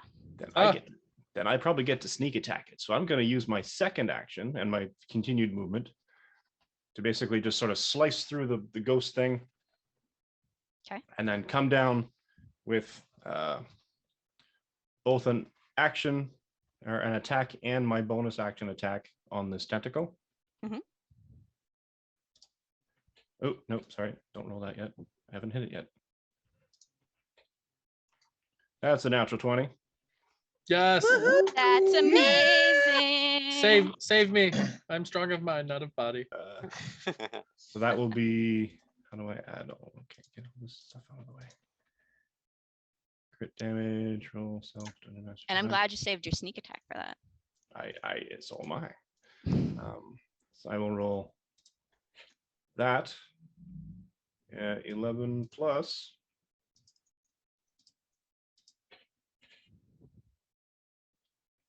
13, 26, 36, 37 points of damage from that. One attack. 37, you said? Yep. Okay. And there's more? If it's not already dead, It is not dead. Oh. I'm sorry. then I will stab it with my bonus action. Okay. And my offhand. Because apparently that's the thing I can do when I'm dual wielding. A 24 to hit. That hits. And so that will be another 6 points of piercing damage. What a whopping 6 points. Are there any targets left on the battlefield? Other than the creature wrapped around the bonfire, there's nothing else except Okay. as so far what as I you can tell. You don't know if there's any inside the cloud left. What I would like to do then with my swarm keeper, what's it called? Gathered swarm. Mhm. I would like to use my swarm and basically sort of have them sort of flash and fluster behind me, attaching themselves to this tentacle and I am going to have them move it. It has to succeed on a strength saving throw or be moved by the swarm up to 15 feet horizontally in any direction of my choice, and it knocks the creature prone. That's a 6. So I can move the creature. Okay. So I'm assuming that Tara would kind of move with it. Maybe? I'm gonna say that 20, you like cleaved that tentacle right down the middle. And Cool. so Tara is no longer, he's I Ooh. mean, he's got the tentacle wrapped around him. He can like pull that off, but he's not attached anymore. Cool. And then the spectral bats basically just sort of swarm all over this thing and push it. Which is it pushed and then prone, or? Yeah, it is pushed and then prone. And which direction are you throwing it? I honestly don't know. I'll just push it away. Away from you? Yeah. Like here? Wait, Away from my ally, yeah. I mean, I just don't want to push it into everybody else on the other side. I'm not sure where it is. So I'll just sort of push the whole thing in that direction. So you kind of like your bats are nipping at it, and it's like pulling in on itself away from the side of the bonfire, and pushes it, and it's kind of like it makes a like really awful like Play-Doh slimy sound as it releases from the bonfire and falls into this like mound of just disgusting, excellent, gross stuff onto the ground. And yeah, it is like, yeah, prone, I guess. Cool. Marat, you're up. Okay. Can I see anything from where I am? There is a big stink cloud right there. It engulfed 3 of your companions. Kari popped up magically behind you. You have no idea if there are anything left inside the cloud. You don't know. Well, if there's I've always anything left. seen this cloud before, so I know better than to go in it. Besides, it might mess with my ambiance. So I'm going to I'm just gonna pull out my wand of magic missiles and hold that in my offhand and kind of start looking around like, is there anything else? Like, what was this? This wasn't a challenge. What do you mean a grand champion? You're goading it, aren't you? He's Yes. goading it again, isn't he? Marat is doing like the full gladiator. Are you not entertained? Are you not entertained? Is that all there is? Tara. Had to So ask. my tentacle tickler is alive still, as far as I can tell. Yeah, so you have a tentacle on you, but it is like been pulled off of the side of the bonfire and tossed. I would prefer that this thing is dead, so I'm going to pull my hands in front of me in a motion like I'm going to pull it down on a rope, and I'm going to pull down on the rope, and a bell starts ringing, and I'm going to cast Toll the Dead on the goopy. Absolutely. It needs to make a Wisdom 19. Nice. Wisdom. Wow. Wisdom. I rolled a 19. Right. Still, got to cast a bell. That was cool. Yep. Yeah. Yep. Well, help. Help. Help. Help. That's my turn. Wow. What am I, chopped Kari. liver?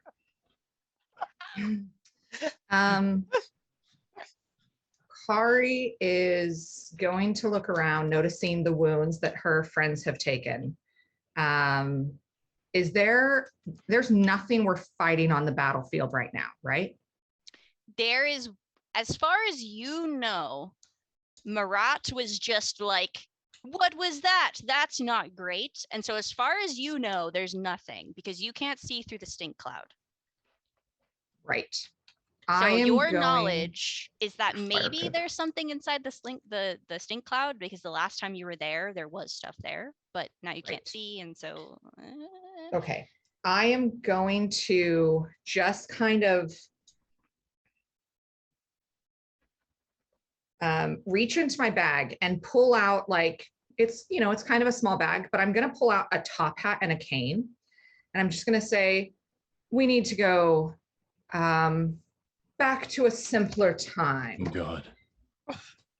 In She's gonna olden days when bards and parties were looked on as something hopping, but now God knows anything goes. Good druids too, who once knew better spells, now only know 4th level spells or cantrips.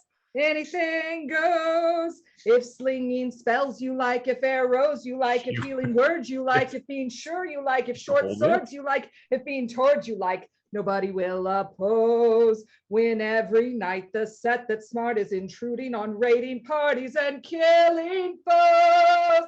Anything goes. Oh. And I am going to cast Dang. a 5th level mass cure wounds, and like point it back to where I teleported from. Thank you. And basically all of us, because it's within 30 feet from that point. So Dang. all of us who had damage can get some. Please roll high. Please roll high. Oh, that's not good for a 5th level spell. 11 points. I'll take it. I will take it. Everyone gets 11. I'm at max. And I'm going to take a couple steps forward and wait to see what pops out of that cloud. Okay. The creature that has just been like pulled off of this this bonfire starts to like twitch and roll, and it reattaches itself to the edge of the bonfire. And it sends its tentacles out again against Brandris, Terra, Oh, no. and the Uh-oh. last time it remembered Aranis. And let's Uh-oh. see what we got. Wait, I have this in front of me now. Okay, at Brandris, that's a 25 to hit. Holy crap. Okay. Yep. Against Terra, that's a 19. So that doesn't. And against Aranis, that's a 10. So that doesn't. But Brandris, you take 18 acid damage, and you must make me a strength saving throw as the tentacle begins to wrap itself. I will use my reaction and uncanny dodge for half of that. Yeah, go ahead. So that goes to 9. Correct. 9 acid. Get rid of that. All right.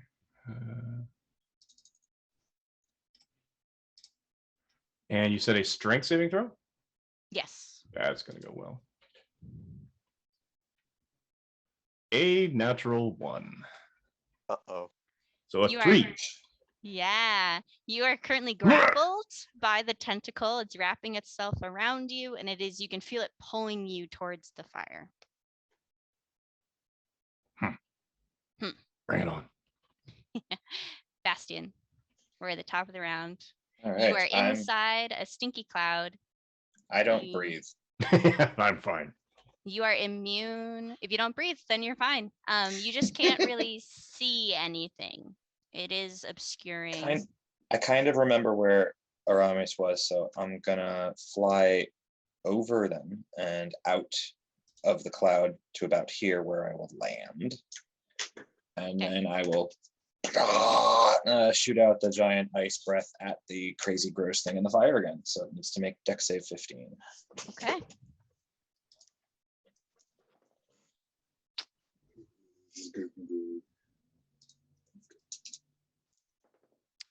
It got a 22, so it does save. Oh, shucks.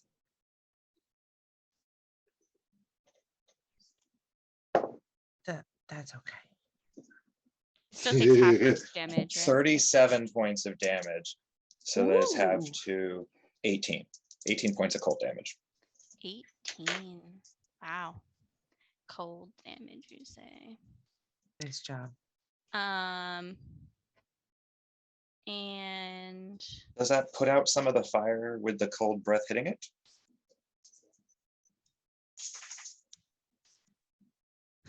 so you're sending it kind of full force at the bonfire. You're hitting the creature that's wrapped around the side. And as the like breath kind of sweeps through, the flame reignites where you had swept out almost magically. So unfortunately, it is still super duper on fire. All right, I am done. Okay, Callie. Okay, so Kelly's like, oh my gosh, I'm so sorry, Aranis. And she digs into her backpack and she pulls out her wind fan, and with a giant thwarp, she just goes shwa, and she just 10 feet path goes plowing through the cloud of yuck, and hope at least it clears the path. Hopefully she gets How Aranis. Yeah, how fast is that wind going? Do you know if it has a It says it casts the gust of wind spell. So it says a line of strong wind, 60 feet long and 10 feet wide. that's all it needs. Right. So after it says disperses after one round of a strong wind. So I would say like a full round from when you just did that, the whole thing will have dissipated. But it's Great. slowly with time, so the vision will slowly come back as time moves on. Great. Okay. So at least she's not going to be Horkin next turn. Yes. And that was my action. That's it. I think that's all I can do. Well, no, I'm sorry. I spent 2 sorcerer points to turn a spell into a bonus spell. Okay. And with that, I cast Chaos Bolt. Nice. Yeah, Chaos Bolt at 4th level. I want to. I can see the tendril around Aranis? Question mark. Okay. It is not. It's around Brandris. It is around Brandris. It had okay. let go of Aranis when it got pulled off of the bonfire. Okay, then if I see that, yes, I will cast it on the tentacle around Brandris. Okay, sure, go ahead. Okay. Okay. Oh, gotta roll an attack roll. I love it. It's the first time. Roll a 1. 16 Oh. plus what's my spell? 16 Assuming it's plus 8. plus 8, So yeah. yeah, that's a 23. That will hit. Absolutely. Great. It is 2d8 damage. I have to roll a d8 to figure out what it is, what kind of damage it is. So it's 5, so that's lightning damage. Okay. And it is 2d8. Oh. Sorry. Okay. That is. That's 46. Oh my goodness. That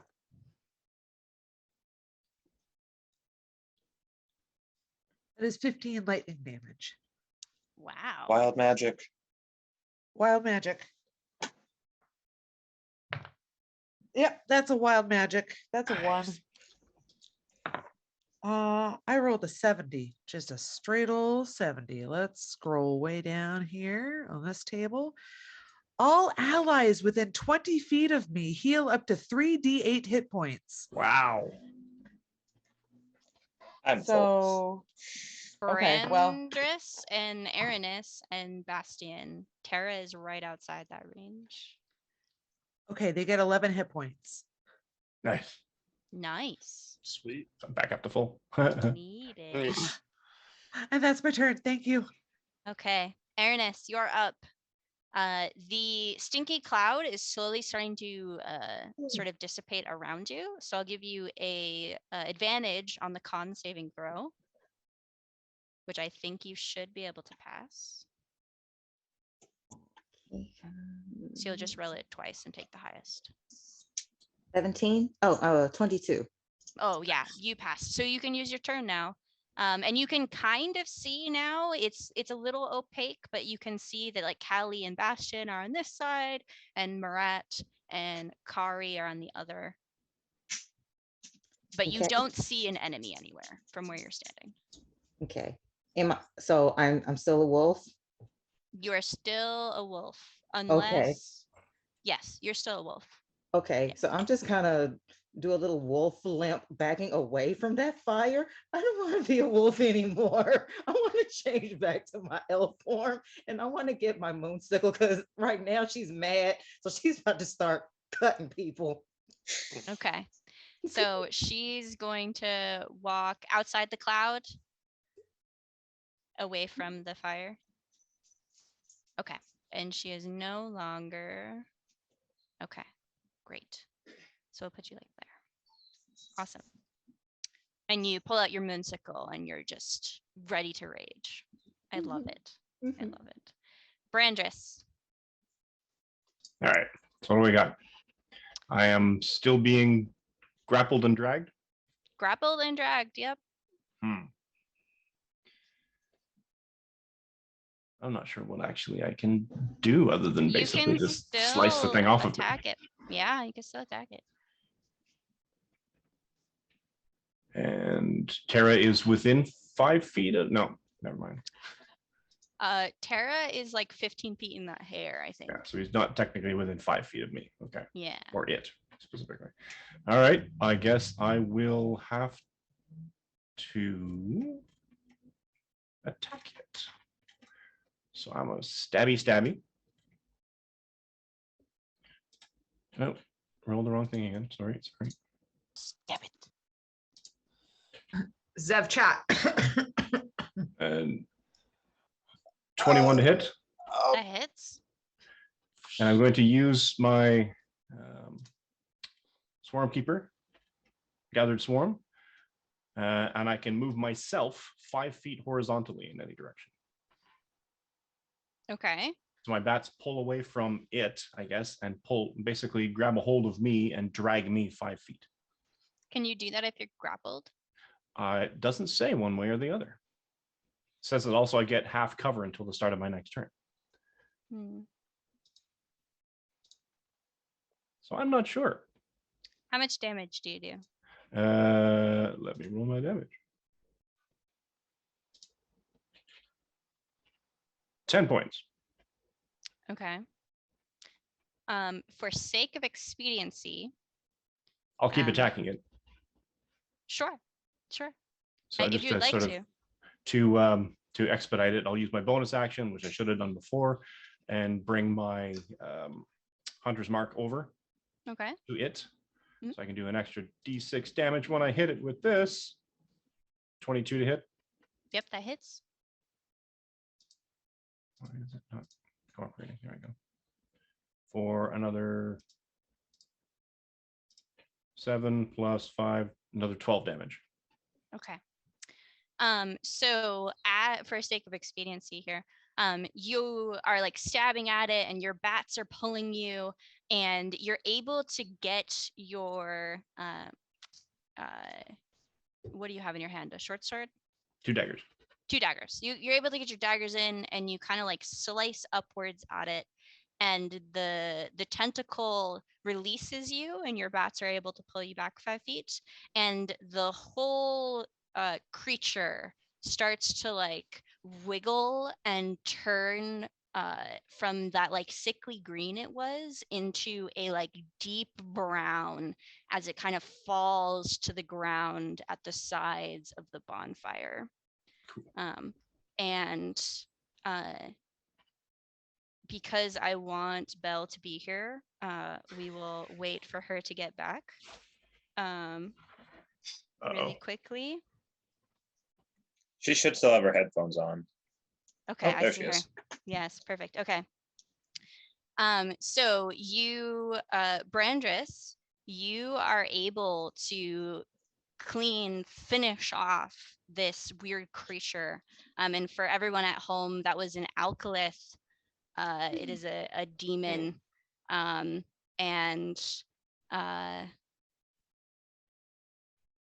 as this final enemy falls, an eruption of noise deafens the arena, howling of laughter and anger, and a voice rises up among the chaos, silencing the crowd. You may have defeated my grand champion, but every man is destined for death. And a figure hops from atop a small platform in the risers on the left of the 2 braziers, and it falls and appears to grow with size and land. It can hop pretty far. Let me...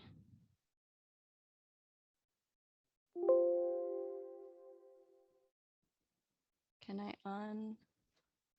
Oh, it's because I'm in the wrong layer. Can I ungroup?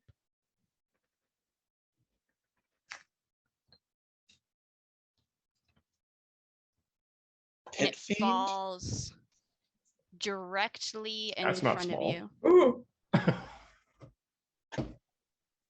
And it grows and Love it it. lands directly behind Terra. A Oh, mighty crap. grin sweeps across his face as the beast of butchery appears before you as a great battle-scarred gnoll, towering 14 feet tall. He's covered in matted fur and taut leathery hide, his face like a grinning predator's skull. Patchwork armor made of discarded shields and breastplates are lashed onto his body with heavy chains. He wields a 3-headed flail. And just after him drops 3 more gnolls that are each 7 foot tall and share likeness to their gnoll lord. Yanogu grins down at you. Let's play. And I need everybody to re-roll initiative. Oh my god. Oh, You guys. I'm actually going to use my Die. inspiration, the D10 inspiration that I never used on my initiative. I'm changing What? dice. I'm changing dice. I'm changing digital dice. You guys, these ones, they're not doing it. It's not good. It's not good. So as this happens, I'll say that the cloud has dispersed, so there's no more stinky cloud. But I'm not sure a minute has passed for the spike growth, so the spike growth is still on the end there. And you are now facing Yanogu. eek. So let me. Okay. Anyone higher than a 25? 32. Jesus, Yes. Amazing. 17 plus 8, and then a friggin' 7 on the D10. That's amazing. Okay. Between 20 and 25? Nobody? Wow. Wow. Wow. Ooh, that's gonna be Uh-oh. rough. It's gonna be real rough. Okay, 15 and 20. 16. Okay, so we got Brandris with a 16. No one else is. Callie, Oh my god. 15. a 15 from Callie. Aranis, 19. 19. Okay, that's good. That's good. I like That's that. better. Okay. Good. And Oh, I also have a 15. Oh, someone donated $25 so the whole party gets short rest, baby. woo! Hey. Okay, Odd we'll do that in because- just a second. So I need Callie and Tara to do rollsies. So I need a Rollies. D20. Rollies. 4. 11. Let me. Okay, so that means Tara first.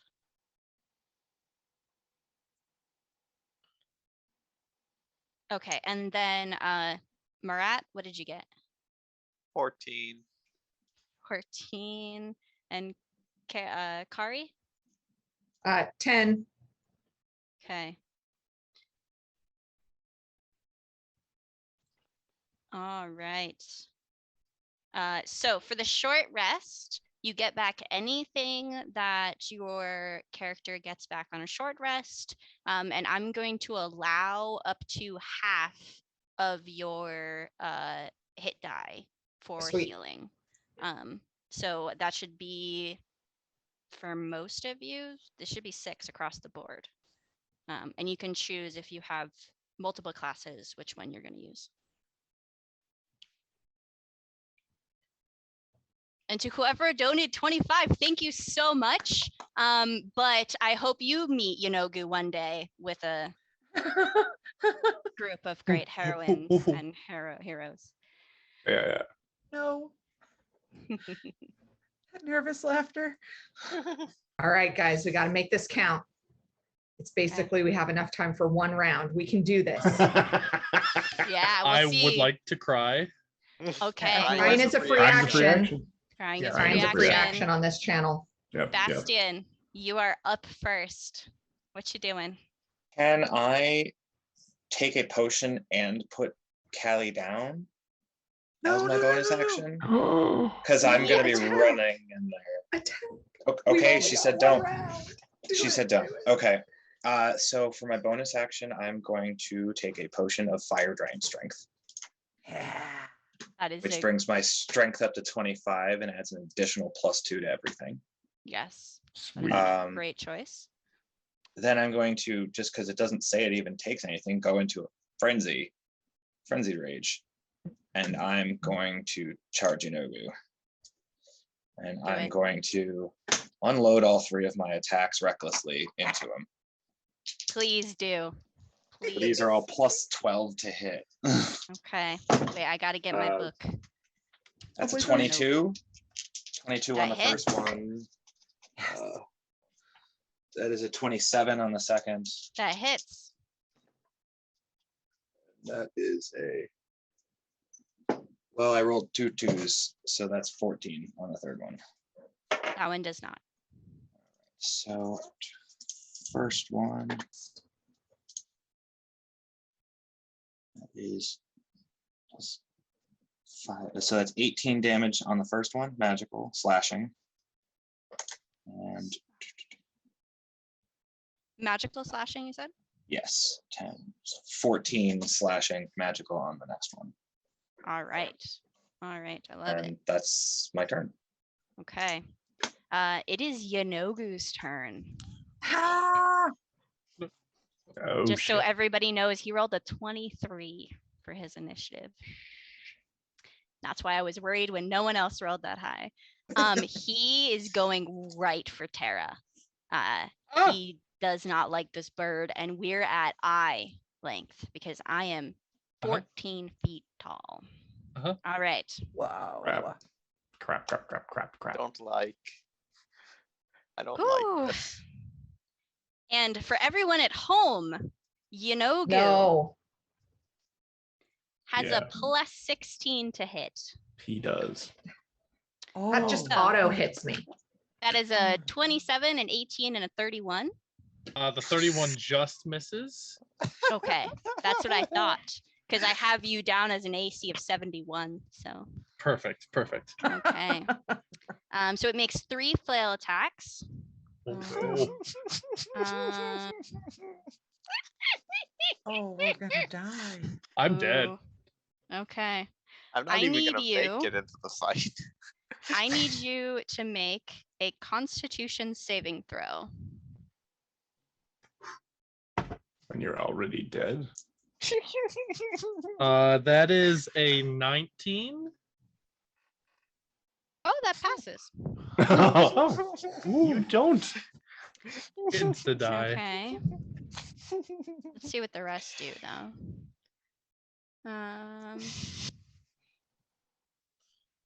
This might be it for you, Matt. Okay. So its first attack, it hits you with one of those flails and it tries to paralyze you with that initial flick, but you like will it out of you. But it Yeah, does please no. it does 21 bludgeoning damage. Oh, Okay. The second head whips around and smacks you across the face for 38 additional bludgeoning damage. Oh, that's my good side. Are you still Not standing? anymore. I'm standing. The very last flail like whips No, around he's your already head and dead. he does a quick twist with his arm and it pops up underneath and uppercuts you for 25 bludgeoning damage. I had 25 hit points left, so I am down.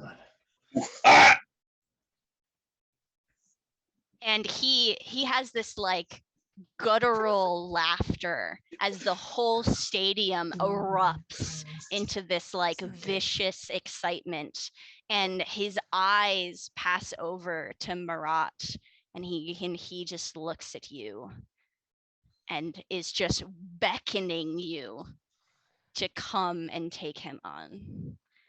And next up is Aranis.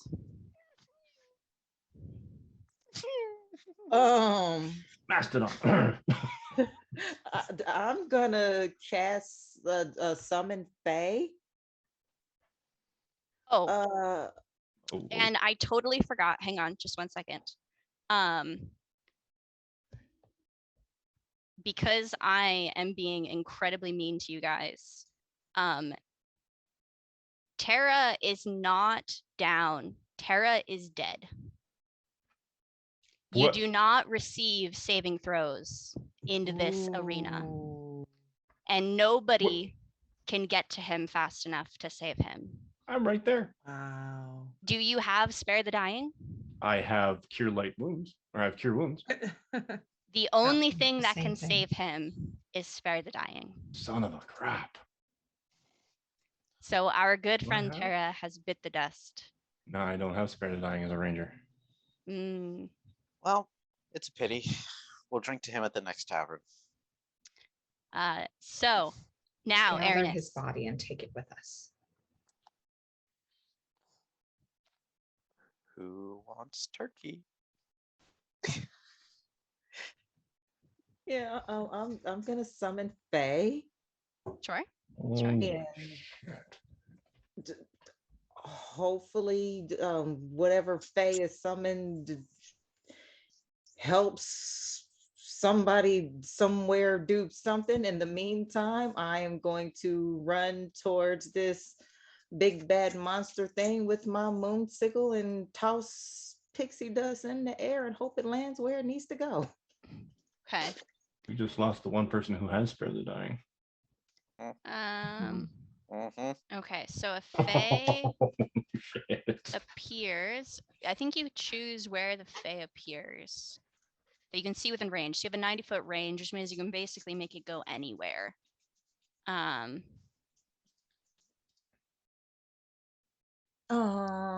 guess you could put it right next to Yanogu. Yes. Okay, why don't we do that? So this will be the Fae. What level are you casting it at? Because it changes the stats if you cast it at a higher level. I pulled them up. I'll send them to you, Jacqueline.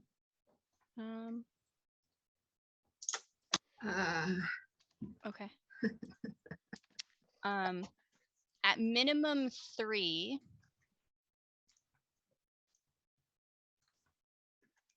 Let's see. What happens when you cast the spell using a slot of 4th level or higher? Use the higher level wherever the spell's level appears in the stat block. Okay, I see. Yeah. So what level are you going to cast it at, Uranus? Can it be at 4? Or was It, yeah, you As have high as you can. you have a 6th All the way up to level. 6. Oh, let's go with 6. Yeah. Let's All go right. all in. Attacks. Oh, it gets 3 attacks. Okay. Yeah, so that's gonna be at 6th level. So I'm gonna put a little 6 here so we remember. And then you're running towards it. Do you know how far you're gonna run? Your speed. I guess where everyone else is. Okay, so you can move 30 feet, so you get right beneath the thing. And I'm getting a 15-minute warning, so I need to whip through this very quickly and see who I can kill. Okay, so it is the end of Uranus's turn, and our great Yanogu gets a legendary action. And it's gonna turn to Bastion, who had just used reckless attack on it, and it's gonna like grimace at you and make a. Is he trying to scare me? So I'm It is immune to gonna- fear. I mean, it's trying, but it's just how he is. He's very, very guttural. It's gonna make a flail attack at you. AC 17. Okay. That's a 19. I need you to make a strength saving throw. I sure can. Oh God, what is my? Jacqueline, did you say that portal is still open? It is The still portal that we there. came through? It's through the like magical barrier. 27. A 27. Okay, you save the strength saving throw. But you do take 18. Oh, yeah, 18 bludgeoning damage. Holy shit. So half to 9. Half to 9. And it is Brandris's turn. Tara just flopped in front of you. Zip chat.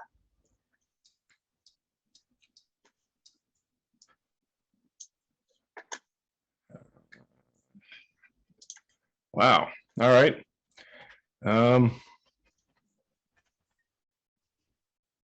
I have to move up. Try to catch Tara as he falls. Realizing how bad things are, I don't have anything to heal him.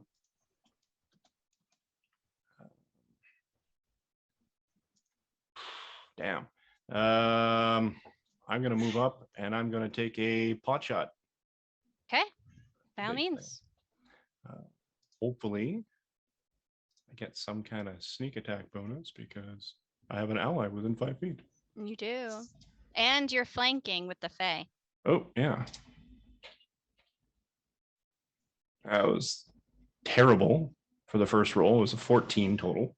That does not hit. Yeah. I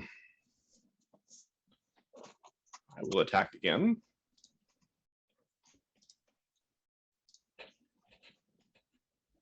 These are absolutely terrible rolls. 19. That does not hit. Okie dokie. Yeah, this is bad, guys. Is that your turn? And I will use my bonus action to, I guess, attack as well with my offhand. That's a bit better. 28. That does hit. So I managed to sneak that in. Ha ha ha ha ha. For that's terrible. 23 points. Is that magical? Yes, that's from That a dagger last plus one? 1. Okay, excellent. Is that your turn? That is my turn. Okay. Yunogu is going to use a legendary action and flail at you. That is a 31 to hit. Holy balls. Okay. And 13 bludgeoning damage. Huh. I'll take that. Okay. Tara is dead. Callie. It's cold as shit. Okay. This is awful. I'm gonna cast Immolation at 5th level on Okay. Yunogu. He has a Dex 16 saving throw. Okay. Saving throw. Dex. Well, that's a 30. That was a Okay. nat 20. Okay, great. 11, 16, 20, 26 damage. So And half what kind is of 13. damage is that? It is fire. You said it's 26. So it becomes So 13. half is 13. And it actually only becomes 6.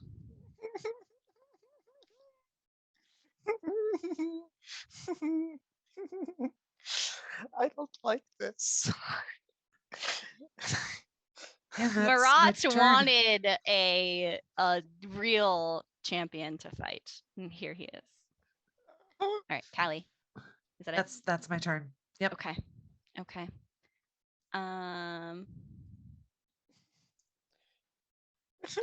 Marat, you're up. I'm going to point my wand at him, and I'm going to burn through all 7 charges of Wand of Magic missiles. Wait, time stop. We got a $50 donation. Jacqueline has to wild magic. Okay. Jesus. I'm loving all of these 50s. I appreciate it. I appreciate it. I've got to roll $10 my to wild win. magic too. And a Almost to 10-minute 400. warning.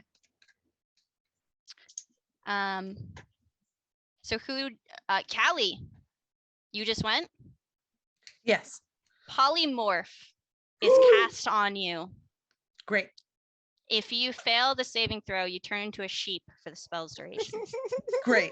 Great. What's the saving throw? That's an excellent question. You just make it your saving throw. It's a 15. You fail. You're a sheep. You are now turned into a sheep. You have one. You just got 1 extra hit point. Like that was a blessing. Right, so yeah, it's DC 15 Constitution. All right. If she got a 15, she succeeded.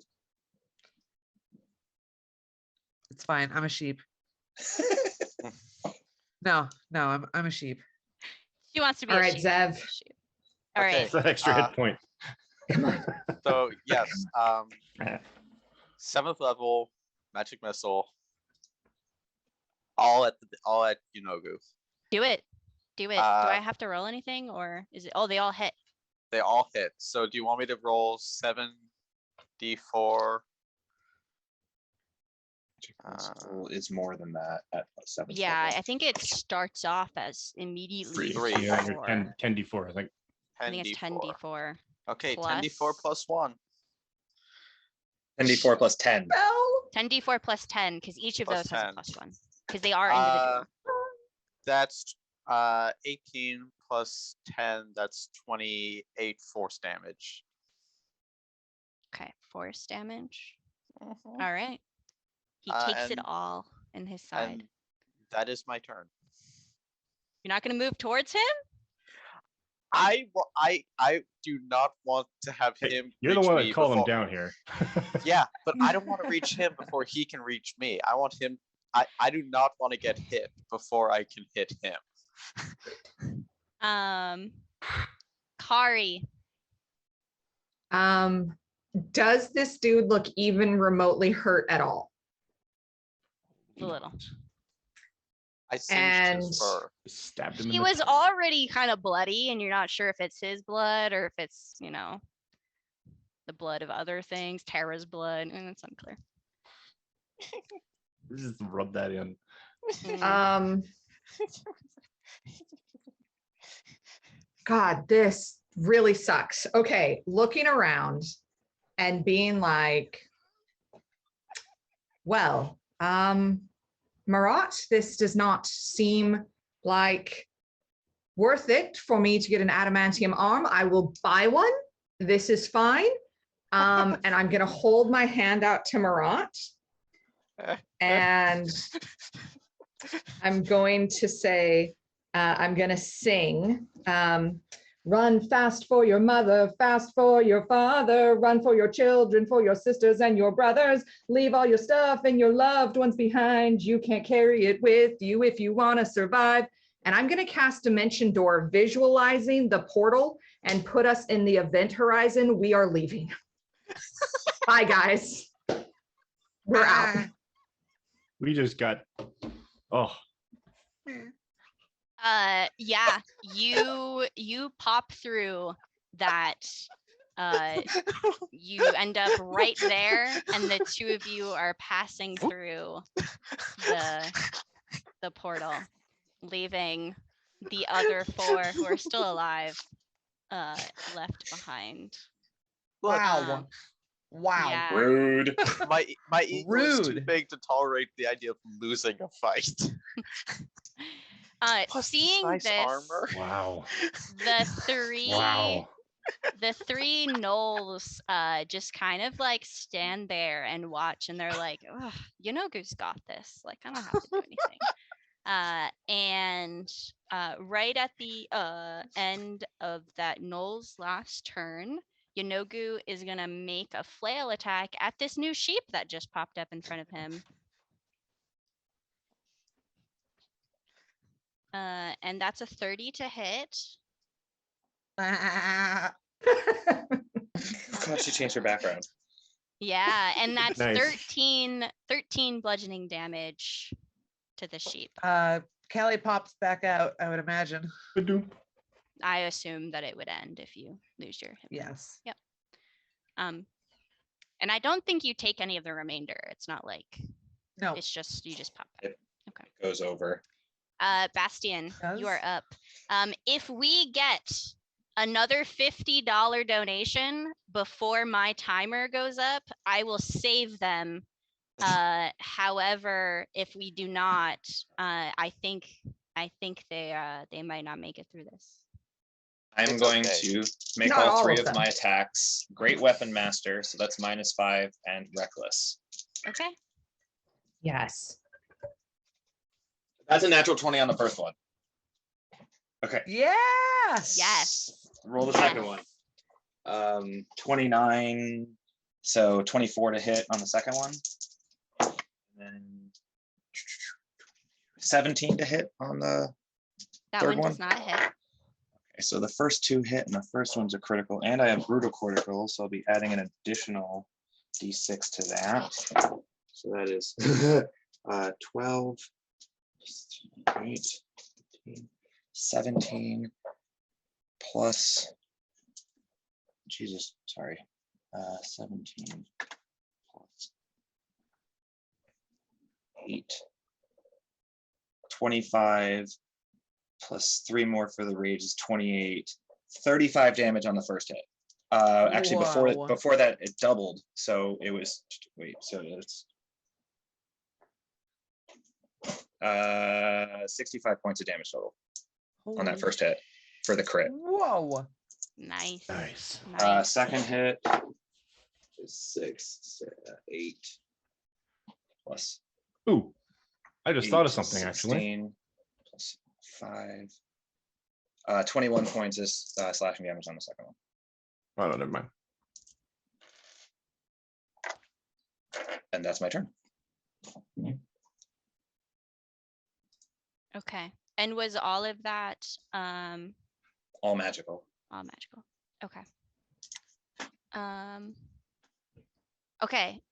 Yunogu is going to use all 3 of its attacks on Bastian because Excellent. Come at me, bro. Excellent. fuck that guy.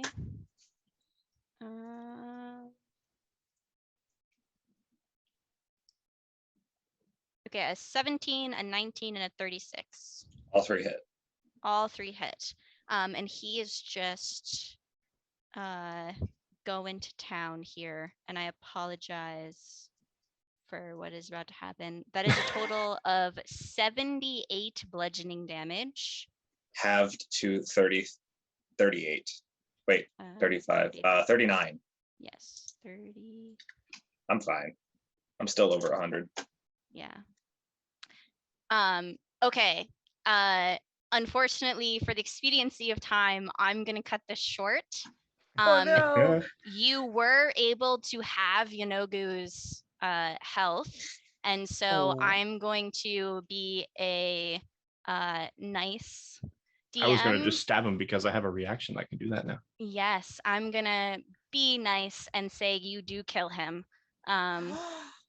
And I know, and I will happily tell anybody what the other thing would be. Okay, so let's say Bastion is the final hit.